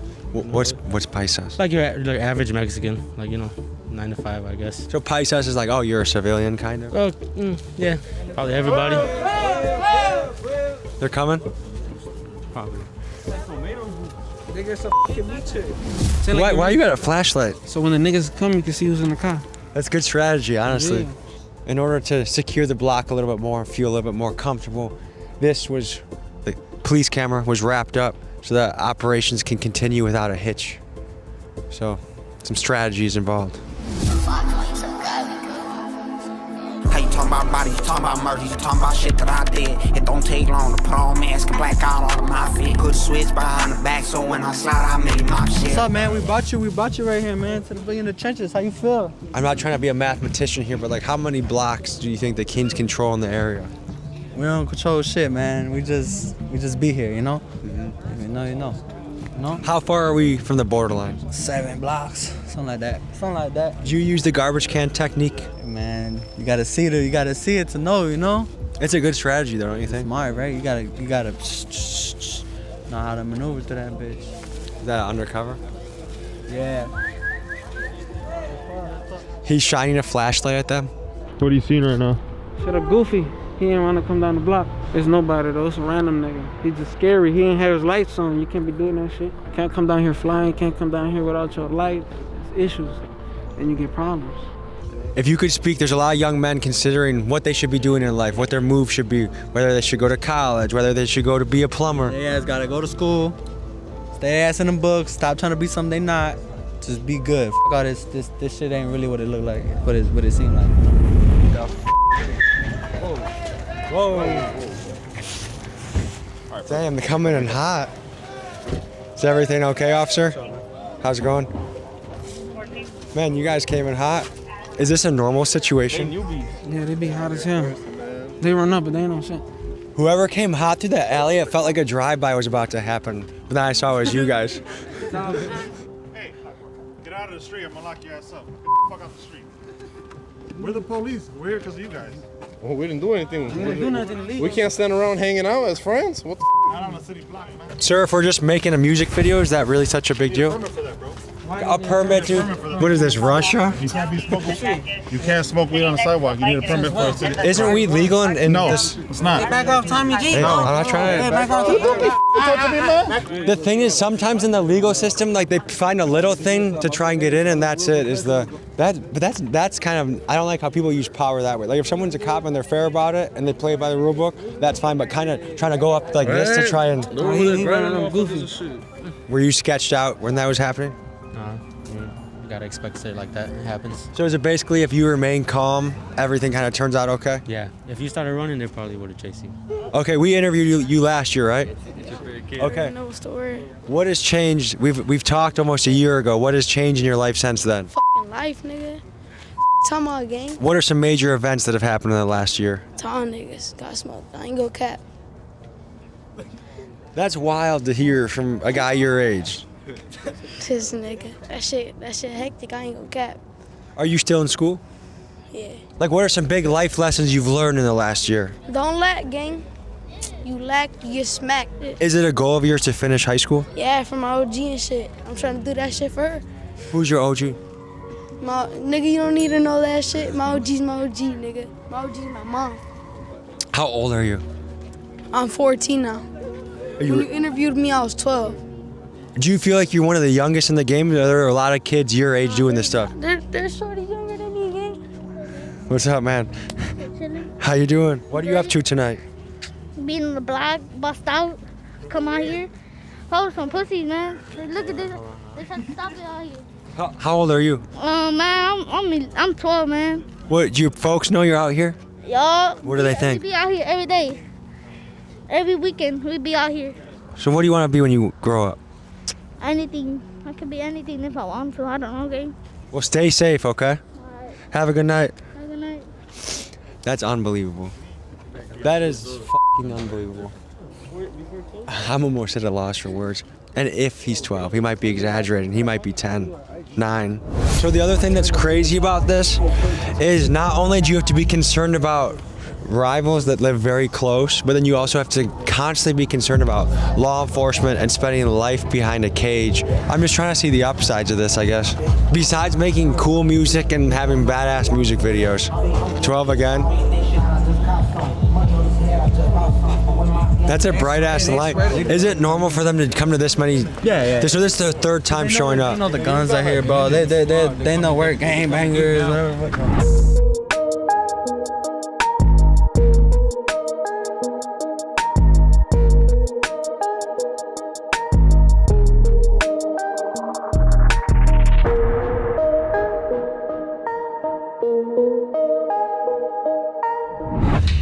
What's wrong, gang? What's up, brother? You know that how you coming with your own? Shit chilling, gang. You know how the fuck coming.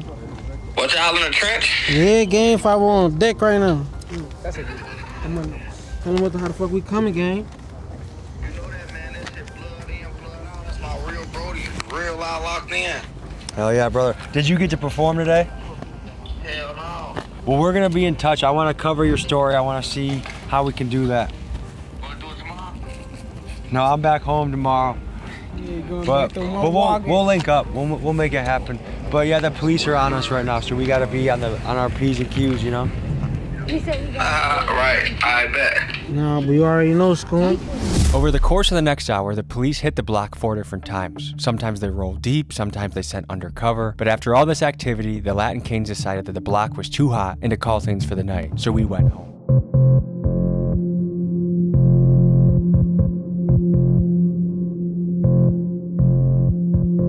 Should I speed through and make sudden movements? No, you're cool. Just drive normal. And just find a spot to park on the street if you do. If not, you'll have to park in the alley. They're excited, so it's all good vibes right now. Hell yeah, brother. Okay, well, we'll see you in just a couple. They shooting as soon as I said that. What? Oh, get back. What the is? I don't think that has anything to do with this, bro. Oh, yo. That's Chicago. Yeah, that's the Chicago. Alright, I'm over here standing in the front. Hold on. Can you confirm? We're good? Yeah, no, we're good. Okay, folks, let's get some Mayo land here. It's 2:30 a.m. We got hit up by another King set. Said come through. Conveniently, we were just filming with the East Chicago PD. No connection. Like, it was not like we were giving information that we're going to the Kings. We did a ride along, but we figured on our way back from Indiana, which is where East Chicago is, let's drive to Little Village. And our dear friend Felix, one of America's best car thieves, said, come to the King block. Like, this stuff is no joke. I don't take it lightly what we're walking into. What's happening, man? How's it going, man? Good to see you. Did you find out what the pop was about? No, they were just shooting. No, it's funny that I said that as soon as we started shooting, but somebody took off and the police just went down with. I looked at the address. I know a little bit about the politics in the area. We're pretty close to, I think, where you were just at. Okay. Where you just did the video. What's the word? What's up, man? How you doing? Good or well? Chilling? Yes. Sorry? Yes. I heard there was a few fireworks that just occurred. Oh yeah, fireworks. Know that. Is that normal? Over here, we caught it. On the regular. Over here, we're good. We welcome everybody. Long as everybody respects, everybody's good. Everybody takes care of the community. We're good. Everybody. Any Spanish vocabulary words we can teach the audience back home? A la verga los cruzados. A la verga. A la verga los cruzados. Cruzado. All day. Did you say the puercos too? That means 12. Let me ask you this, guys. What has you excited about life right now? Thankful for living another day, you get me? That's the only thing that keeps me motivated. I got 3 kids, bro. All I can say is that I gotta make it back home to my kids every night. Other than that, I don't give a about shit. So how did becoming a father change your life or change your view on life? I mean, so basically, look, I got 3 kids, right? You got busy, huh? So I got busy. Only thing I can say is that, look, if you're a father, if you're a mother, protect your kids at all costs. It doesn't matter. I've been in the street since I was 8 years old. All I can say. 8? All I can say is I seen it all. I done seen people trick on people that are close to them. I done seen people stab people in the back. I done seen people die in front of me. I done seen everything. Let me ask you this. How did you get introduced as an 8-year-old to the streets? I wasn't a Latin King at the time. I was a neutron. I turned the King when I was 16 years old, 27 years old right now. There's not nothing that anybody could tell me that I didn't see before, or I done been through. I done been through it all. Tell me about this. I done seen this. Right here. I lost my dog. Ever since I lost my dog, my life done switched around. It's like a light switch, gang. When did you guys lose your friend? A year ago. October 14. October 14. That's the type of shit we go through every day right here, though. It's killings every day over here. Pain. Some people actually live by the code and die by the code. So all I can say is that I'm gonna die a king. I'm gonna live like a king. Today, always, and forever, man. King Love. I'm over there. King Love. And anyone can chime in on this, but I feel like right now we're in an era where demon time is popularized and it's almost encouraged. What do you think is leading to all this? Rap music. Niggas get caught. Niggas get locked up. That's why. Now they crying and shit, talking about, oh, it ain't worth it, shit like that. You gotta know what sign up for. It's not about the parents. It's about the kid. You know why? Because my dad taught me a lot. My dad taught me right or wrong. So for me to keep doing wrong, it's up. Coming up as a kid, 16 years old, 17 years old, joining the gang, it's up. Because I know right from wrong. I don't know why I turned if my dad was teaching me right. You get what I'm saying? Was it hard for him to watch that? It was hard for him to watch. I was getting locked up every little while, gang. So imagine your son being 14 years old, getting locked up every little while, every weekend. Tell me about this guy. He's my cousin. You know, this gang. He looks like he was young. Yeah, he passed away. He was at really 16. young. You know, that dumbass shit that be going on. And a takeover? Yeah. Yeah, it was his birthday yesterday. How old was he? 17. He was 16. He was 16, yeah. What was he known for? For being a real nigga, gang. Real nigga. Talking about. When we were in another part of Little Village, I saw kids that looked like they were 10 or 11, rubber gloves on, talking kind of reckless. Is that normal? Yeah. That's just the Ville. That's just the Ville. Ain't no stopping this shit. I'm talking about. Speaking of blood spill and defense, you guys got people on different corners and points ready to. You guys have people on the perimeter. Oh, shit. All I can say is that anybody who slide this way, they already know what's up with us. But the people that you guys don't get along with, there's various groups. But how close is the closest group you guys don't get along with? Shit, the 2-6, the SDs. We don't f with anybody. I mean, are we talking a block, 3 blocks, 4 blocks? Shit, I'm talking about. Because we're on 26th Street. So look at, check it out. When I drove in, I was like, oh shit, this might not be. So look at it right now. If you go past Ridgeway, if you go towards that way, it's 2-6. If you go down this way, nothing but SDs. It's dead though. It's dead as fuck outside. But on this side, we got this shit on lock. The conclusion I'm drawing is, as I've had a chance to build a relationship with these guys, some of these guys have talked on the phone for months and months and months, and had the opportunity to speak to in person for a good amount of time. And one-on-one, you can see the good in these guys. But due to their own choices, no doubt, but also due to their environment and upbringing, they've chosen this life. They're in this life that has a lot of rough edges, and also the demon time comes out. And some of them feel like they're put in this position they have to survive, and that's what the story that they've told themselves. And some of it may be true. I don't know. I've never grown up like this.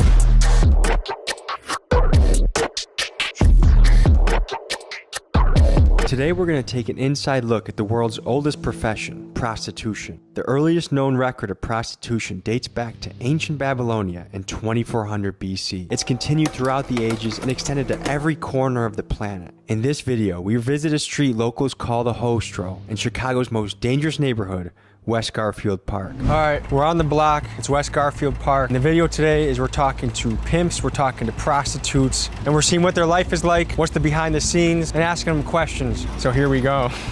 All right, so what do you go by? Baby? No, let me get my phone! That's the shit I be talking about!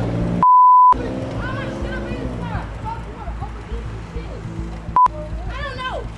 So far, we're not off to the best start. Seems like a contentious business relationship. A pimp is a prostitute's best friend and worst enemy. While he does protect her body and her money from dangerous men on the street, they are also notoriously heavy-handed and can take 60 to 70% of their employees' revenue. So we already saw, it looks like it's not such a good relationship between the pimp and hoe. What are the proper terms I should even be using right now? Hoe, bitch, prostitute. Shit, either one of them. Shit. Yeah. Basically. And they won't get offended if I say, how's your bitch doing?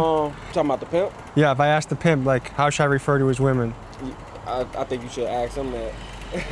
If you had to guess, what % of the profit, like, does the pimp keep and the hoe keep? 80 or 20. Really? That's not the ask. Is that him?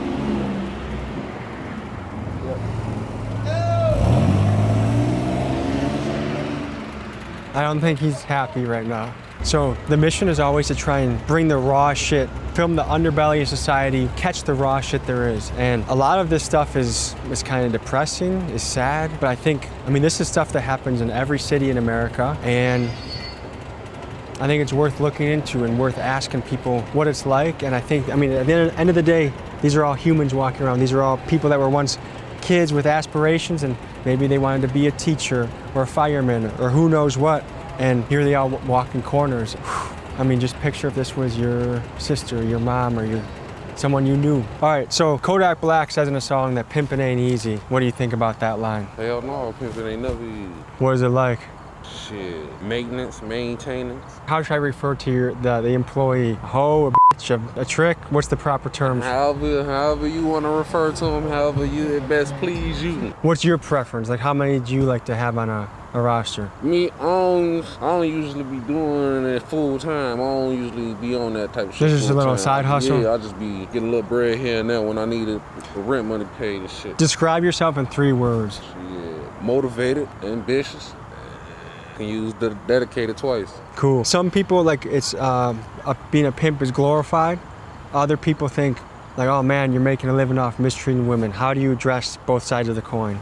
I mean, shit, how you mistreating women? If you ain't hurting nobody, shit. Ain't nobody getting hurt. What makes you say to a customer, don't ever call my phone again? Shit, if they don't come with the money right away, or they up a blick or some shit, some people be up in guns and shit on the females and shit. And of that bread, how much do they keep, or how much? Like, how do you do your payroll? I guess. Can't disclose that type of shit. That's too much. Yeah. Thank you, man.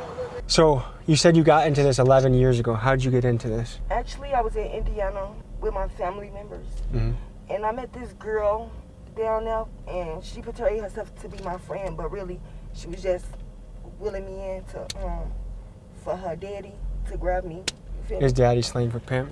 Yes. He told me he was a pimp after he took me from Indiana and brought me into Chicago, you know? So he took you away from your family and all your friends, Yeah. and kind of you were dependent on him then at that point?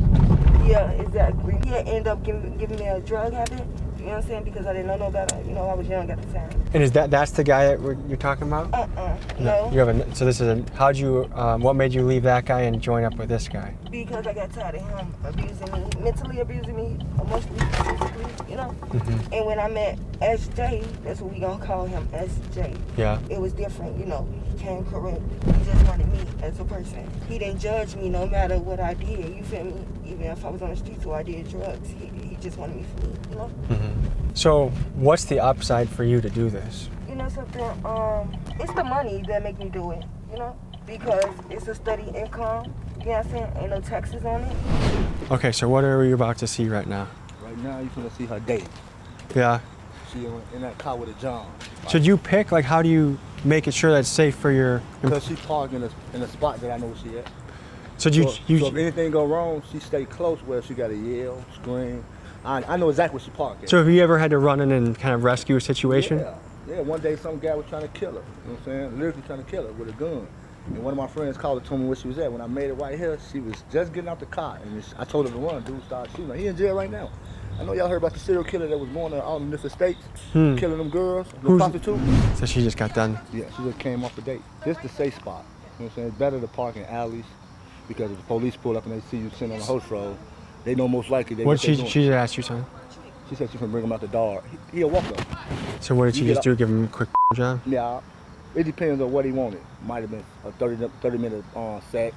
It seemed like he didn't last that long. So it might have been just a job. But this how they date because it's more convenient for them to be in the dark in case the police roll down. How do the police try and crack down on this shit often? No, it seems like it's pretty out in the open. Yeah, they ride past to check on the girls. You got some white shirts that come through here just to stop by and see how they doing. Basically, as long as they're okay, they don't care. As long as they ain't out here erratic. What I mean by that, like hey, put over there. Zoom in. They're waving at you. Just zoom in. Yeah, see, that's all they do. Just go somewhere secluded.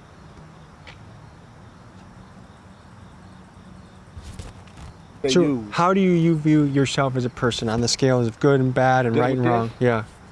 I don't like it. Off the strength of that's my girl. And I feel like what I have sexually, another man should have it. So is she also someone that you are dating? Yeah. It doesn't seem like anyone I've talked to so far enjoys this business. No. It's just a means to an end. Honestly, the reason why a lot of girls do this is just to get high. A lot of them do this just to get high. So what percentage of these girls would you say are hooked on something? All of them. All of them? All of them. Every last one of them out there. They have a bad habit. You see people spend $100 on drugs. They bad. So what did he ask for? A job. That seemed like he did things quick over there. Yeah, you only get 5 to 10 minutes for a job. And really? if you got some good head, you're gonna get it done, basically. And if he doesn't finish in time, does he have to pay again, or? Yeah, he's gonna have to pay either extra or leave it at that. So how are you feeling right now? Okay, this one of the guy that I was dating is one of my regulars. He usually come every of the weekend, and he do a job service for 150, and I get my money. I do him well, and he goes by his way, and I go by mine. That's quick money for sure. So, what's running through your head right now? Life. Life? Like, is it gonna get easier or is it gonna get harder? Where would you say it is right now? Right now, I'm at a point of a standstill. I really don't know what I want to do in life, you know? You feel a little bit stuck? Yeah. Does any of it, like, is any of it fulfilling? Like, oh, I did, like, me and a customer. Yeah, actually, yes. Because we date police officers, we date lawyers. Really? Yes. And this is kind of, they come to you when they want to be hush-hush. You're kind of a mistress of sorts. So how soon does another customer come? They come back to back.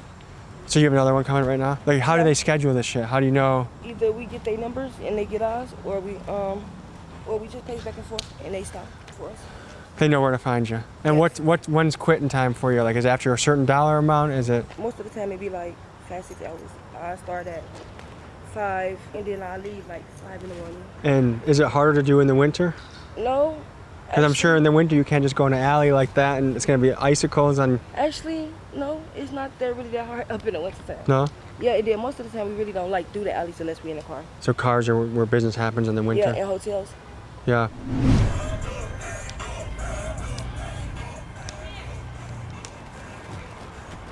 That's a John right there. Look at him, look at him. Over. That's as John as it gets. Old ass white dude. God damn it. Is that a customer or is that a pimp? No, that's one of their girls. The dude in the driver's seat, that's his girl right there.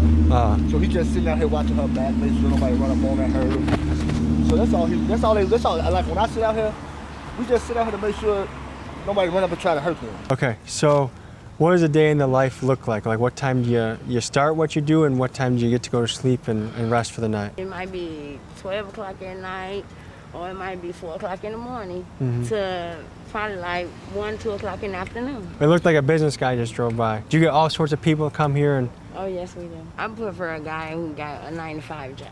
How many of your customers are regulars and how many of them are new? I got probably about a good 10 regulars and probably, who knows how many new ones. And was there anyone that you had to tell, hey, I can't see you anymore? Yeah. Is it because they crossed any lines? Yeah. Okay. What's the weirdest thing that a customer's ever tried to request? Shit in their mouth. What? And is that a repeat experience for that guy? I couldn't do it.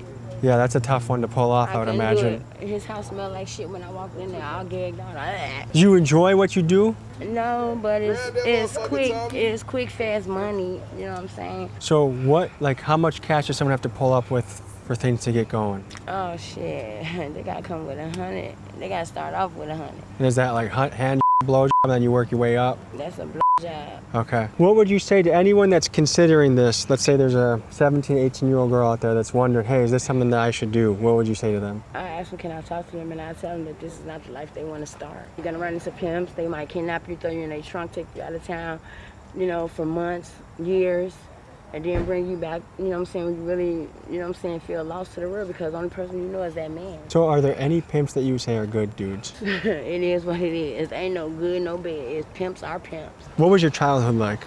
I had a beautiful childhood. Shit, I decided to see what this lifestyle was and I liked it. Let me put this up front though. I am a mother of 4 kids, okay? And my kids, I didn't drag my kids into my lifestyle. I made sure my kids was put in a good place and get loved the way I would love them, okay? And also, all 4 of my kids got full scholarships. Wow. Are there any customers that you like? Yeah, I like them as friends, they're good peoples, but Would you ever date a customer? Yeah. Yeah? I'm trying to think. I'll date you too. Yeah? Just let me know what time. What's the most dangerous situation you've been in from this profession? Being surrounded by 5 motherfucking Mexicans, but I got out of there alive. That sounds intense. Yeah, but I bet they're gonna think twice before they pick a black girl up again. So describe yourself in 3 words. Smart, pretty, bold. And how long have you been doing this? For like 10, 15 years.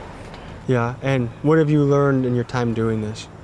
Don't trust no one. No one? No one. Is there anyone you feel like you have in your life that you can trust and rely on? Yeah, my mommy and my daddy. And what do they know that you're here or? Yep, they don't like it though. Yeah. Are you able to see them still? Yeah. Okay. Would you say for your clientele, like Do you know most of them, or does it get risky if you don't know? Like, is it always nerve-wracking the first time you get with a customer? No. No? Is it kind of an adrenaline rush? Yep. So part of it is exciting. What's the weirdest thing that customers ever asked you to do? To have sex with him and let him watch and let somebody in my and him eat it out. Wow. Are there all sorts of people that will come by? Is it businessmen? Is it guys that run car dealerships? People that work at McDonald's? Like, you can't really predict who's going to roll up? Are there any upsides to this job, and what are the downsides?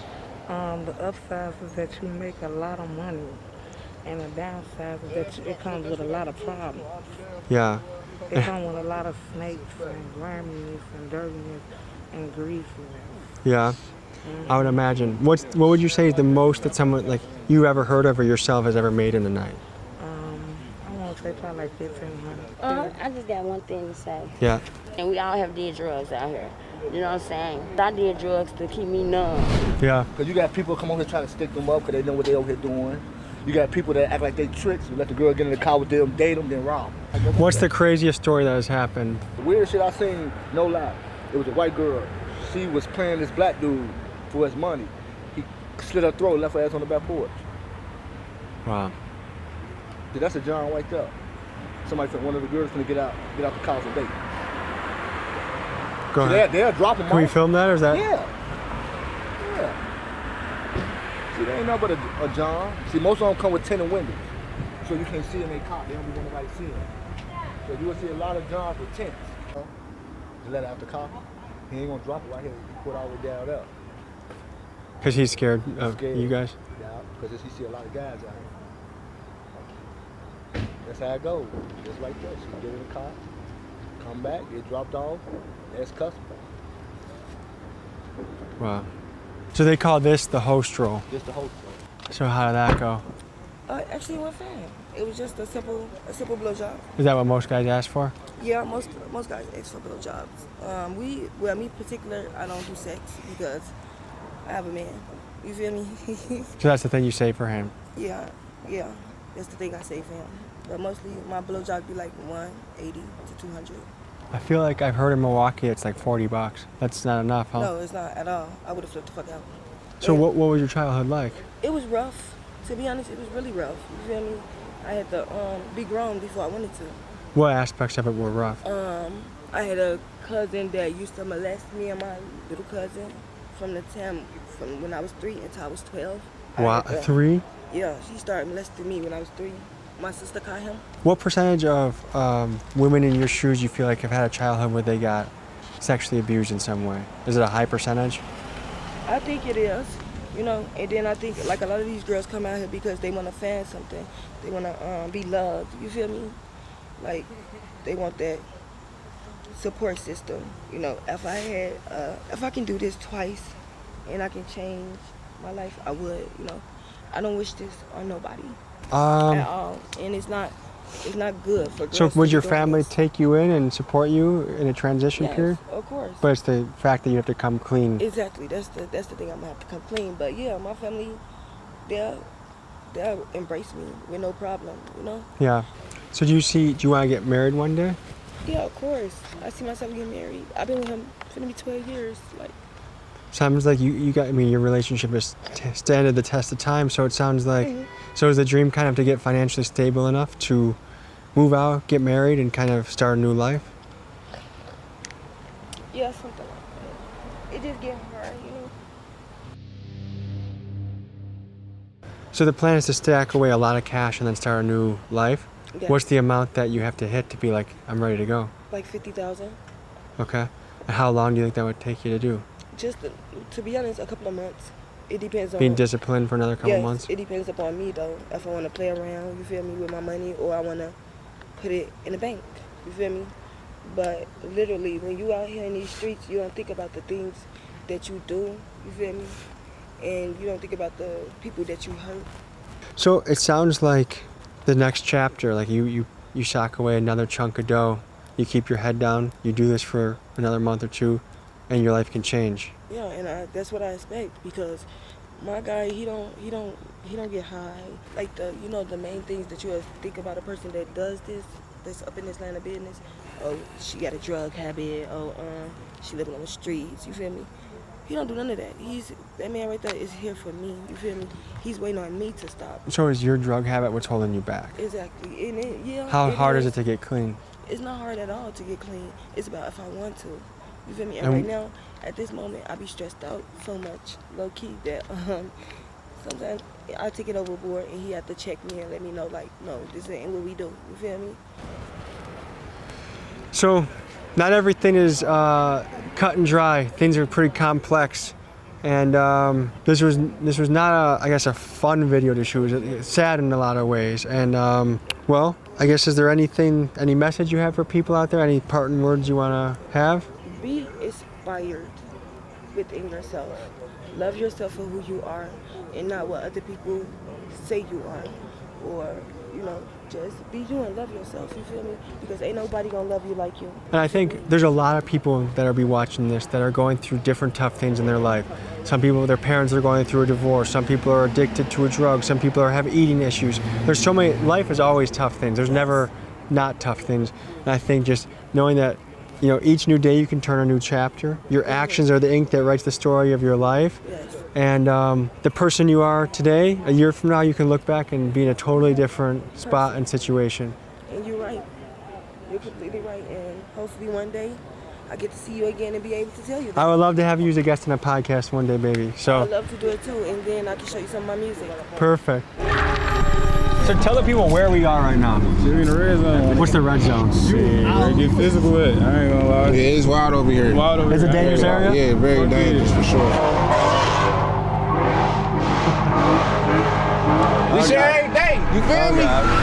A house shot up not once, but twice, shaking neighbors on Detroit's west side. While visiting that loved one's grave, they found a body. That person called police, and officers from the 8th Precinct came out to investigate.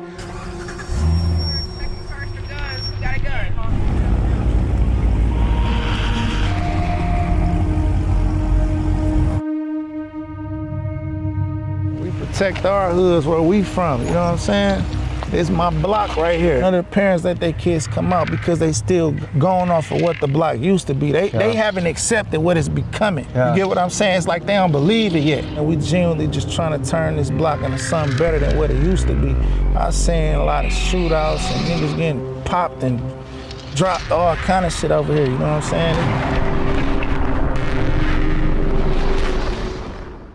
Detroit, Michigan has long been notorious for being one of America's most dangerous cities. At one point, it was America's murder capital, but as of late, it is ranked somewhere between the 2nd and 5th most dangerous city in the country. But before Detroit became what many call a no-go zone, it was a boom town. You see, Detroit was the beating heart of America's auto industry, and in the early 1900s, employers like Henry Ford were offering an unheard of $5 a day wages, which sparked a great migration of black families from the Deep South to come north to chase economic opportunity and leave behind the danger and misery of living under Jim Crow laws. And for decades, life was good. Detroit's black community thrived, and many gained middle-class status and real access to the American dream of home ownership and prosperity. But beginning in the 1970s, deindustrialization hit the city hard. Factories closed, jobs vanished overseas, and Detroit spiraled into a financial crisis that lasted for many, many years. However, the Detroit of today has been making a big comeback, but in the hood, good job opportunities are still very hard to find, with most of the time residents needing to leave their neighborhoods just to find decent paying work. So today we dive into the trenches of Detroit and visit 3 different Detroit hoods. We connect with rapper and mogul Icewear Vezo, Detroit legend Snap Dogg, and rising striker rapper Bad Guy Trek. And we are also joined by a special guest, my dear pal, Brandon Buckingham. Folks, let's get to it.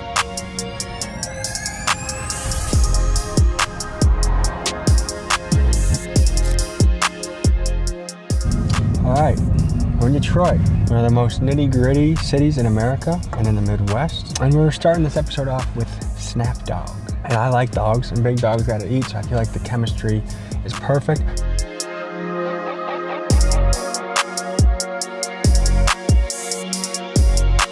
How you guys doing? You look familiar as hell, bro. Good to meet you. Famous, gang. You look familiar as hell. Probably seen him on one of the Instagram reels. What's up, bro? How you doing? I'm Tommy. So tell the people, where are we right now? We're on the M Block. M Block, man. 27 days. A Bronco Day, 27 Day. What's Bronco Day? My brother day. You know, this is day to day. You had a twin brother? Yeah. Identical twin. Yeah. Something happened to him though. Yeah, he got shot by a cop trying to break in the house. He was trying to break into a retired cop's house. Yeah. To rob the place? I guess, I don't know. Today is a very special day because he's 32 years old. 32 done. Oh, that nigga. Yeah, nigga. Let me tell y'all this. Let's celebrate Bronco in heaven like he would celebrate down. Happy 32nd birthday, Bronco. Everybody free to get drunk today. Yeah. Happy birthday, Bronco. Okay. Everybody say happy birthday, Bronco. Happy birthday, Bronco. That's one of the realest white boy in America right over there, Brandon Buckingham. You the Brandon Buckingham. He's been doing curls. It's okay though. You look cool, bro. I fuck with the glasses, the mustache, all that, gang. Yeah, nice to meet you guys. Yeah. What's up, bro? Thanks for having You got the mic and everything. Yeah, nigga, we sliding, gliding, we ain't motherfucking high. Nigga, son out guns off, you scared, stay your bitch ass in the house. Nigga on Jesus sandals, ask my mama and them. These niggas don't make it to the hospital. Yeah. That's what I was gonna say. Took the words right out of my mouth. Right? Yeah.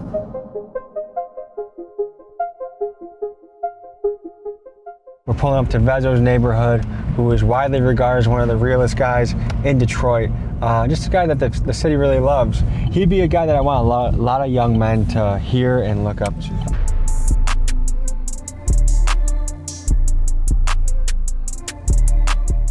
Dig what I'm saying, man. You have impeccable fashion, you know that? With on the drip side. For those not familiar, Icewear Vezzo is one of Detroit's biggest rap stars and has done songs with icons like Little Durk, Kodak Black, and DaBaby. He's also a savvy investor that has leveraged his rapper money into a multi-million-dollar portfolio that includes a large amount of both residential and commercial real estate. Together, we go to the spot where he grew up to learn more about his story. I wouldn't even know what to wear if I was you. You have like stuff that I've never even seen before. Appreciate that, dog. So tell me, where'd you take me? Where'd you bring me? This the house I grew up in right here. You know what it is now?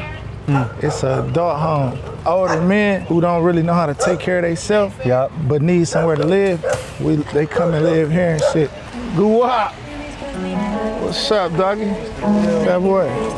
Check this out. Let me tell you how I met him. This Webo right here, right? So we was kids and shit. I had a little car. It was a stolen car though. I just met him or whatever. Nigga asked me to use a car. I say, bro, how old is you, bro? He say, I'm 16. So I'm like, all right, bet, go ahead. You know, take that bitch. It is what it is. We thugging. So my homeboy Ghost, he say, bro, why you get him the car? I'm like, shit, that nigga can drive. He's 16. Like, bro, that nigga 13 years old. I feel like one thing Detroit's known is for finding ways to make money. Like it's a hustler town. No, this is though. You know, this is a city of hustlers. We ain't really, this one really like no heavy gang banging type place. We get money, niggas. We main so represent our areas, our neighborhoods, protect our hoods where we from. You know what I'm saying? It's my block right here. It's Sanford. You ain't no kids outside. None of the parents let their kids come out because they still going off of what the block used to be. They haven't accepted what it's becoming. You get what I'm saying? It's like they don't believe it yet. And we genuinely just trying to turn this block into something better than what it used to be. I seen a lot of shootouts and niggas getting popped and dropped, all kind of shit over here. You know what I'm saying?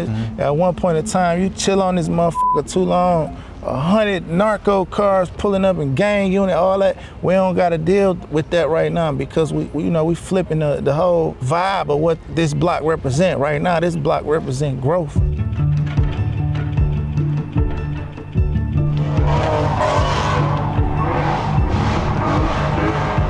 This shit every day. You feel me? I'm Tom. This shit my fault. Nice to meet you. I'm bullshit. I'm drunk. It's all good. It's all good. And you are? Bad guy Track. Track is a guy who has his hands in the mix in Detroit. To give you an idea of who he is, here are some shots from some of his music videos. Don't give a fuck about the cops. We took them bitches on the chase. A nigga talking about the track. He pop out at a nigga place. I been chillin' out the way, make it hella fucking pay. Told another Drake, don't hesitate to blow it at your face. From Detroit, you feel me? 19 years old, turned up with this shit. You know how this shit going. You feel me? We outside. Okay, introduce your crew for me. Introduce your crew. Where Twan there? This my nigga Twan, you feel me? My blood cousin. This my nigga Dre right here, you feel me? My nigga Keo. All the guys, you feel me? This bro. You feel me? My sister in here too. Nah, say what up. Say what up. This my sister Tay right there, you feel me? We outside. You feel me? We turned up. We out here. Know what's going on? Bad guys, free Scat, free TJ, free Rail, free Vaughn. A good amount of the crews having legal troubles? Y'all. Yeah. You know, free the guys, you feel me? Little minor bullshit, but we gonna shake back every time. Low-key, I had my older brother Tato that passed away. He used to say it all the time. They had a little, you know, when they was younger, they had they little shit going on and shit. I just carried it on when my brother passed away. You know, that shit really mean a lot to me. We stand tall on it, you feel me? You know how this shit going. All right, what's up, Brandon? You feel me? What's the word? I see some of your videos too. Hey, thanks for having us out here. Hell yeah, you know we about to tee up. We got the big dogs out here. Big dogs gonna eat. No, for sure.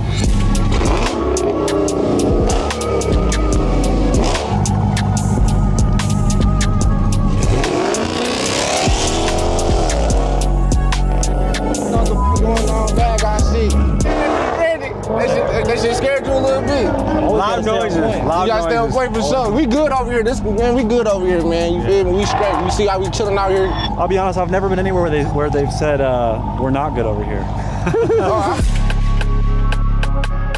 So you're going live right now. Is that a security concern, do you feel like? Security. Hold on. Security. Hold on. When people watch things live, you never know. What the fuck you niggas just say to me? Do you ever get concerned? Our location is giving up right now. Okay, location giving up. Okay. He was in a situation in Chicago that went very south because of I shot my cameraman. This is the story of how I almost died in Chicago. They shot the white boy, Brandon Buckingham. The final moments I filmed before we exited the recording studio, and were met by 6 masked gunmen who emptied over 60 rounds at us at close range, injuring 4 people. The shooting happened right outside of Studios. As a matter of fact, I want you to come take a look at this. One of the bullets pierced this door, and that's not the only one. We found a shell casing on the sidewalk, the same sidewalk where 4 men were shot. What you think going around this bitch? Detroit shootings and murders. Danger. Nah, nigga, my block, nigga. This block, 27 block. Well, I'm trusting you have it secured, but this bitch always secured, boy. Do you guys have any snipers? Because I'd like to know if there's a sniper. None of that. Ain't nobody coming through here. We don't got beef. We humble niggas. You don't want to beef with us. We got love out here in the streets, bro. Bitch. I will say this: I've been in 3 different shootouts, and every time people said a very similar sentiment about how we were. And guess what? Them niggas got ops, and they tell you they had ops. They know they can't be on their block.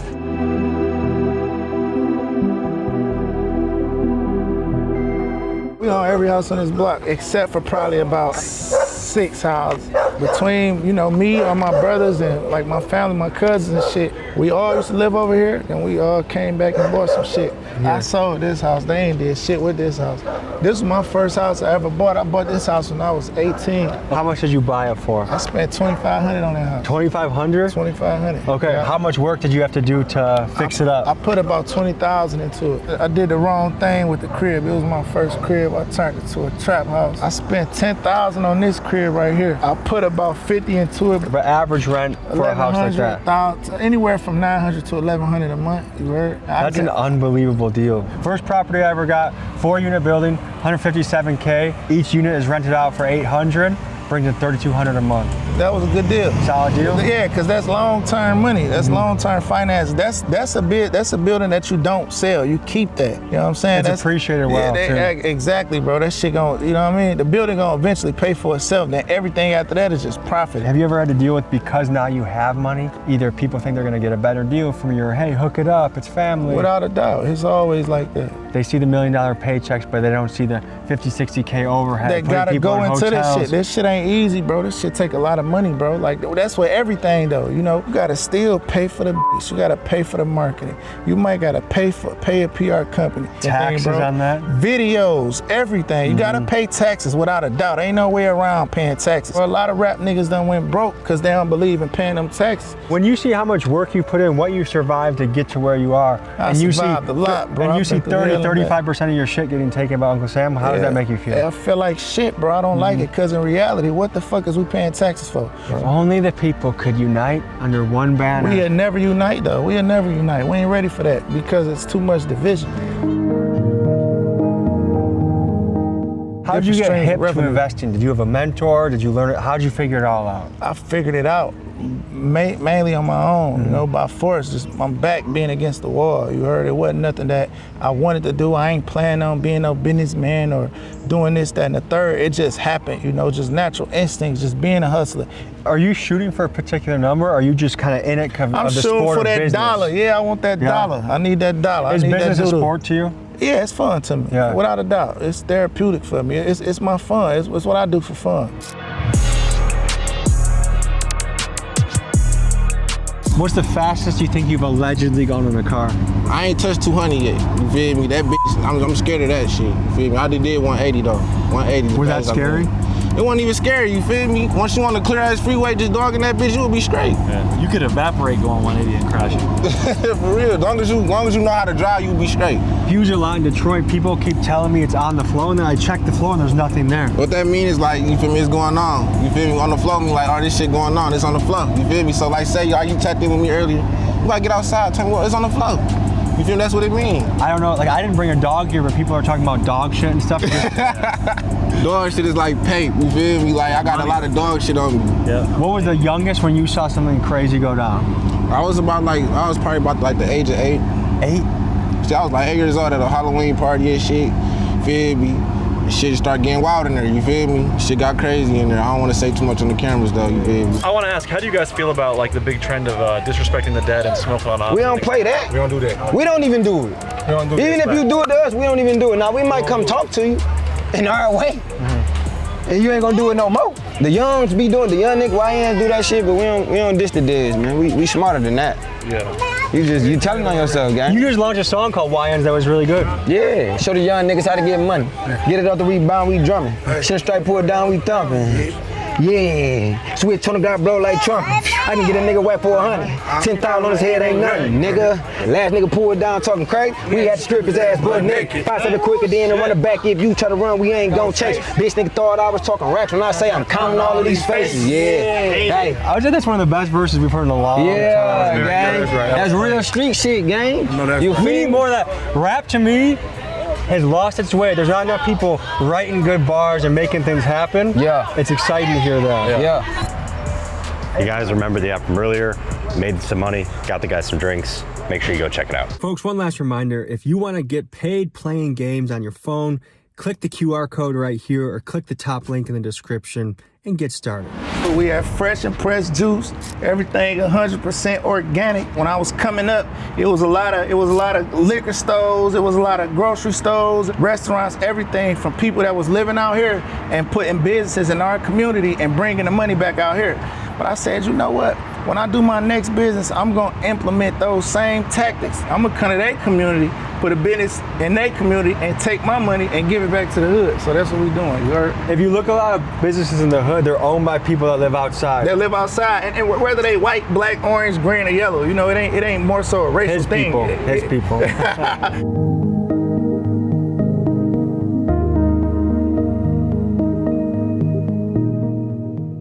Alrighty, so here at Fresh and Pressed Juice, we sell 100% organic cold pressed juices, premium smoothies, lattes, acai bowls, and smoothie bowls. So we believe that food should be a delicious treat that leaves you feeling good and that is healthy for you. What is a big thing, like something that you ran into, like a big mistake you made that you learned from? My first mistake I ever made was not reading agreement. I also made a mistake in thinking everything was about the money.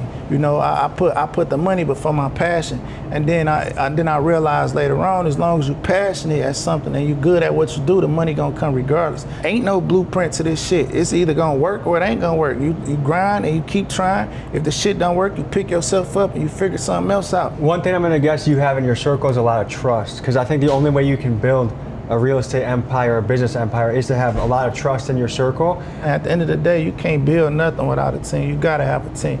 This ain't my idea, this ain't my plan, this is all my wife. I didn't help her do nothing. All I did was pay for everything. I didn't ask her to see no business plan. I ain't need to see one because I trust her, and trust is an action, and it worked. The first deal that the record label sent to you that was bad, how bad was it? It wasn't necessarily a bad record deal. It was just a deal that I didn't do much research on. You know so you just needed to do your due diligence. Yeah, I didn't do no due diligence. I didn't understand what ancillary participation meant, a lot of that shit. And I think I took a loss in it to an extent, you know what I mean? It looks like you guys have some delicious stuff on the menu. No, this stuff amazing, man. What's your number one? You're stuck on an island the rest of your life. What do you take? So I drink the beet juices. That's all. I drink the 100% beet juice. Are you worried that your pee ever turns red? It does. That happened. Is it scary? No. When I first started drinking beet juice, it did, because I didn't understand what it was. Did you go check in with a doctor? No, I asked my wife, and she was like, "It's the beet juice." Like, you know what I'm saying? So yeah. You didn't think you had to clap I for a drink the second, beet juice. Because beets are a healthy alternative to red dye number 40, correct? Absolutely. Word to my dog RFK Jr.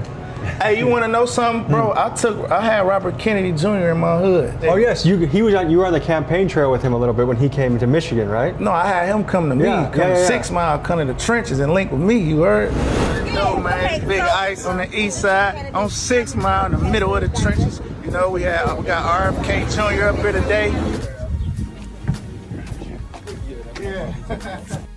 That dude's the real deal. That's my guy, man. That's a good dude right there. I fuck with RFK Jr. the long way. That's my boy, man.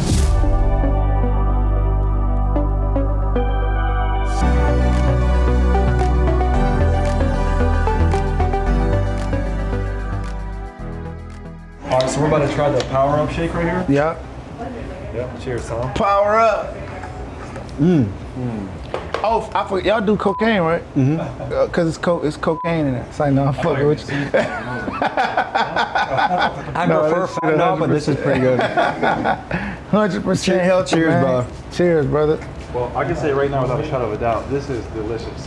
Keep it 100, gang. Don't cap to the people, man. I would have no problem telling you, like this is a little bit different. I don't really like it. This is delicious. This called a doodle right here. You know what I'm saying? We call this a doodle. This a dookie. Ooh. This a little dookie butt. You know what a dookie butt is? A dookie butt is 100 racks. 100 racks? Yeah, a dookie butt. This is a dookie butt right here. You know what I'm saying? Sometimes I ride with this type of shit on me just because I might fuck around, see something I like a house or something like that, and just buy the bitch. You heard? What you want for the bitch? Let me get the bitch right now. I want the bitch right now. You heard? Let's get it, man. Y'all ready?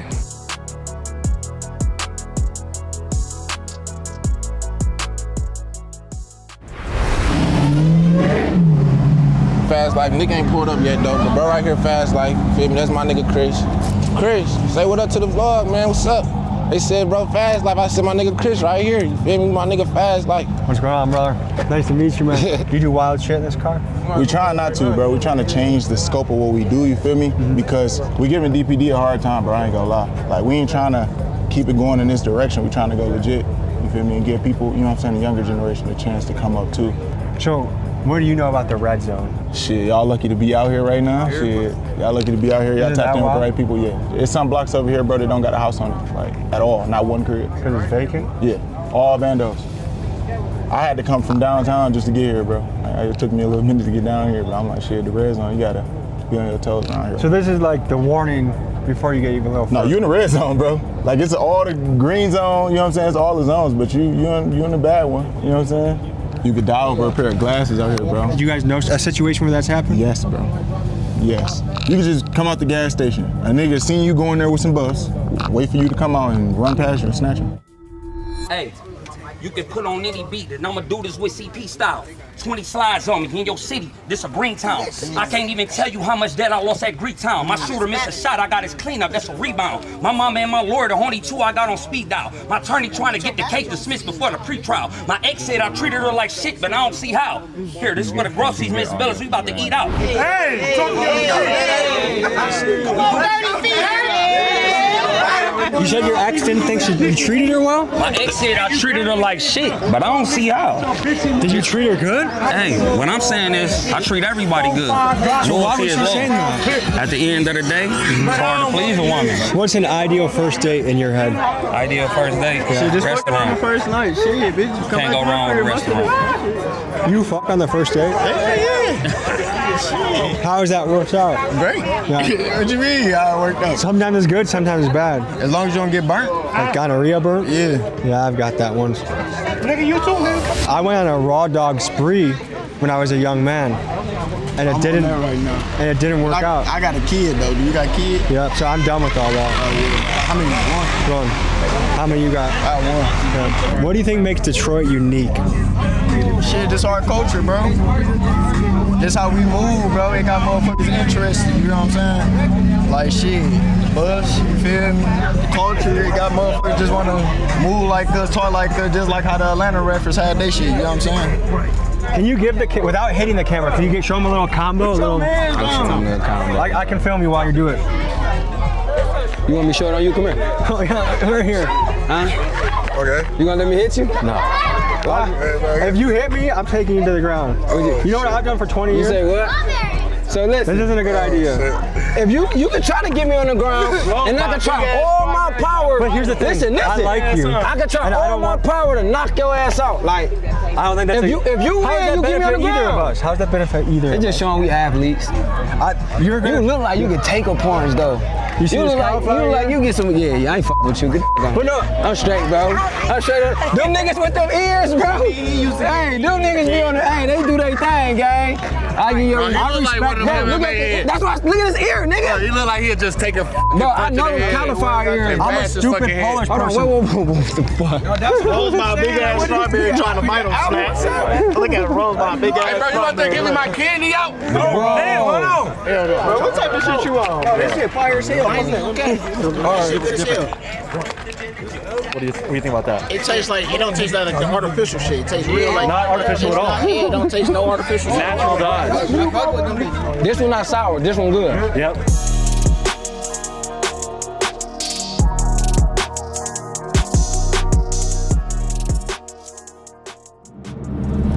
Talk about Milwaukee a little bit. Were you one of the first guys really from out of state to get your eyes on our talent? Team Eastside was for real, and then me, yeah, for sure. Who's Team Eastside? That was a rap group. That's Peasy, Babyface Ray, GT, Dame Dot, Soda, rest in peace. Oh, so a lot of big heavy hitters. Lil Perry. We was all basically a group. I wasn't like no official member. I was a solo artist. You know what I'm saying? But we all won. The block I just had y'all on, Babyface Ray from over that hood too. That's his hood too. Do you guys grow up together and hang out? I was moving a little differently than bro was, you know what I'm saying? But it's something like that, you heard? I gotta ask you something. Rappers love to wear sunglasses inside. Can you break that down for me? You know, motherfucker just can't see your eyes, you know what I'm saying? Like, you heard? Like a poker player. Yeah, like a poker player. It's like you don't really know what bag I'm in right now, do you? You can't really guess what bag I'm in, can you? I can't tell if you're looking at me like this, you know or if you're smiling. You don't really know what bag I'm in, though, do you? I saw your bag in your trunk and it had a lot of money in it. That's all I can say. What was it, though? Dookie butt. I had a little dookie butt on me.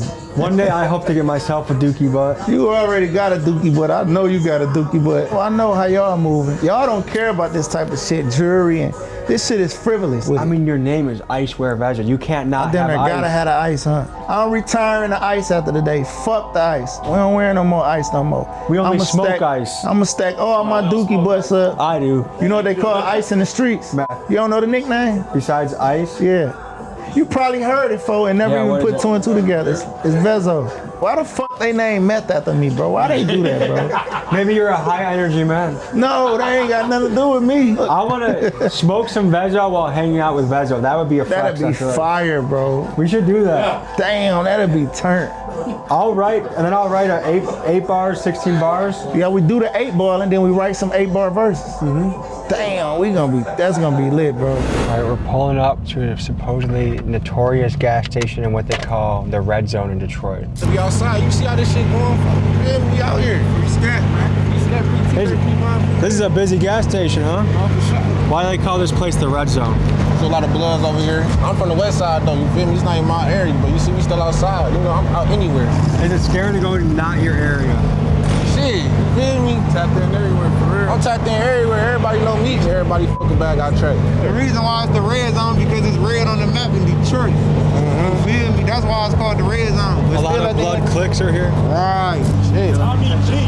How you doing, man? You guys have some cool cars, too. This is Moduce in that bit. It initially started from them sliding on the freeway, and it turned into sliding at intersections, then it turned into a legal pit, which got shut down. Hey, I ain't gonna lie, if they bring another legal pit out here, all this shit is damn near stopped. Everybody out here ain't got whips, you know what I'm saying? Everybody can't pull up Hellcat brand new. Yeah, this looks like an expensive automobile. I treat it like it's $5,000 though. You beat it to shit? I beat it to shit. You ever heard the famous word get back or get smacked? That's why. It's a body. A body. Human body. What's the best job you ever had? What do you think, nigga? Being an entertainer? There you go. I worked at KFC for 3 days. The nigga told me to clean the bathroom. I said I quit. I was in the 10th grade. When I was like 15. Did you even open the door to look to see how bad it was, or you quit before that? I'm not even looking. Niggas over with. At that moment, I knew in my head, I gotta get money. I'd be damned for motherfuckers tell me to clean the bathroom, and I got to. I'm a rapper, nigga. I blew up, rich, successful. A lot of young men are looking at what's happening in the economy right now. They're like, why the hell would I ever work at McDonald's when I can do quick money, fast money? And so I was talking to guys last night. What do you think about guys choosing the fast money route? Ain't nothing wrong with it. Just know what you're doing. Know what you're getting yourself into, and accept whatever rules you in. Or if you in the streets and you whoop, you know what that come with. If you fucking all these bitches, having all these baby mamas, you know what that come with. Child support. You know, you got to know what you're getting yourself into. Ain't nothing wrong with a 9 to 5. If you a 9 to 5 nigga, some niggas want more in life. If you want more in life, there's too many ways to get money. So go get this money while you can. Back in the day, I can understand. It ain't technology, it ain't, nah. Come on, man, you get money on TikTok, you get money on motherfucking Twitch, you get money on motherfucking YouTube, Instagram, all type of shit. What's going on? Are you the OG around here? Yeah, we all the OGs around here. I'm new, I'm from Milwaukee. Where are we right now? We on the east side, man. We on Chalmers and Whittier, man, 6 Mile. What do you think when you see all these Chargers and Hellcats pulling up? I mean, shit, I don't really think too much of nothing for real, man, because shit, this a regular in the city, man, in Detroit, man. We see this every day, man. 6 Mile, Cheddar Ave, Cheddar Grove, shit, man. From here, we come from down this bitch, from all the way from Chalmers, all the way fucking 7, we go to 7 Mile. Hey, man, get this bitch. It's the block, you got a Cheddar Ave boys be over through this bitch, you got Cheddar Grove boys, you got the Macefield. Is that where Cheddar Bob got his name? That's real original. We talking about boys, man. We talking about real boys, man. This gas station is popping, huh? Oh, this bitch always swam. This bitch do the Watusi. I'm the most country nigga you gonna hear out here. Wait, did you say Watusi? Yeah, Watusi. Can you break down that lingo for me? It's like an old school dance. Oh, okay, like a square dance. You know what I'm saying? This bitch get the. I get the pigs on there, cause they finna come fuck shit up. They love to fuck something up. Did you see a cop car? It's right there. They got the damn corner. White cars. They gonna have the black cars pull up. Yeah, that's how they do it. Charge for guns. Who got a gun? Hey, bro. The area of West Side Drive.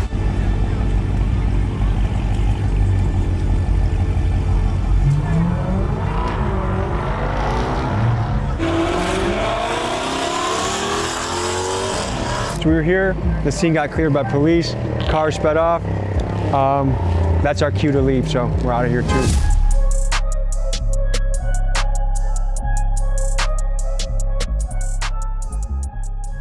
Let's kick it. What were you talking about a little bit? You did some crazy shit. I did a lot of crazy shit, bro. Shit that I don't even understand how a lot of people forgave me for. You know what I'm saying? We thought robbing was cool. Like, let me tell you what we invented. We invented front door, back door. You know what that is? Backdooring somebody? The front door, back door. Nah. See, I didn't even have to use a gun half the time. We have a nigga pull up on the block with like 5 bows. You heard? You pull up, go to the car. All right, bet, gang. I'm about to go in here and I'm about to sell them real quick. What you want for them? They give you their price. All right, bet, cool. Give me like 20 minutes. I'm about to go in here and sell them for you. You grab the bows, you go in the front door, then you walk out the back door, you jump the fence through the alley, and you have a car waiting for you on the other side of the street. You get in that car, and you leave the guys waiting in front of the house for as long as they gonna wait. You just finessed him. Yeah, that's what the front door, back door. We invented. Hey, Webbo, tell them, explain the front door, back door. Pull up on me at this store in the front. Take your money. Take everything, whatever you need. I'm out the back door and I'll catch you later. Ain't no robbery, ain't no robbery, nothing. That's a real unarmed robbery. No robbery. You can't get in trouble for it. What'd I do? But this was the wrong. He used to do some shit. Well, I used to get mad like, dog, why you doing him like that? I was wild, bro. Like in real life, bro. I was wild. So you even felt bad for the guy he robbed? I felt bad for him. Did you feel bad for the guy you robbed? No, we thought it was cool, bro. We thought it was sweet. We thought it was fun. We looked up the guys like Tony Moe and Pay and Cello. We used to do the fake dice game robbery too. So say me and you gambling right now, boom, you got dog shit on. You got about a 30 or 40 or I have Gooch or Webb come rob me and you. Randomly come rob the guy got us. We both got robbed, but we bust the money down. You heard? That's the you know, the ooh-wah. So you let a guy point a gun at you just to go? No, he ain't point the gun at me. A nigga point the gun at. Yeah, probably. Have we ever pointed the gun at each other? I don't think we have. Yeah. I told him we ain't on none of that no more. Like we good guys, bro. We ain't got no ops. We ain't got none of that, bro. We get money, bro. Every business that we got is legal, bro. We ain't in the streets. We ain't none of that. We decided you can either be a goon or you can be a boss. And respectfully, all my homies decided to just be bosses.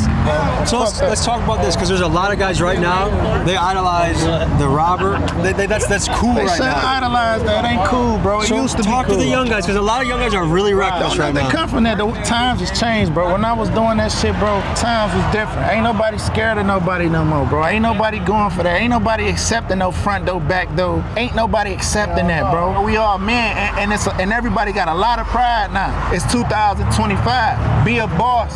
Get money. Live peaceful, bro. The shit that I was saying that I used to do, it's not cool. I thought it was cool then, but it ain't cool. I was playing games. I was playing with my life. That's called playing games, bro. You know what feels even really better? That I ain't gotta move like that. That I don't move like that. That I'm not that person no more, bro. That make way more sense for me doing what's right. It's way more money in doing the right thing, bro. It's way more. It's longevity in that shit. You know what I'm saying?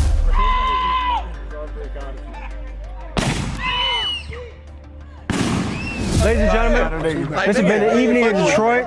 Thank you for joining. Check out Snapdog. Got him linked in the comments. Blow him up. He has a new song out called YNs. You gotta do the slider dance. That's to the YNs, bro. Like y'all got a pistol. Okay. Whip it out. Yeah. Y'all got a cop. No. Like this, yeah. No. Oh, finger. Cock your hands. You feel me? Finger. Ain't that bitch. Ain't that bitch. Come on. You gotta wait, get out. Get out. Gun. I got a shotgun. What do you got? Nah, nigga, you need a handgun. Jesus Come on, Christ. man. Hey, there you go. Then you gotta walk with that bitch like that. Hey, there you go. Hey, get down on the ground. Just You gotta put a new move to that motherfucker. It's about duels. That's like get off my property right there. Damn. Get off my lawn, bitch. Hey, this has been a long time coming. We're happy we made this happen. We've been talking about this for a minute, man. Appreciate you, brother. Yeah. Thank you.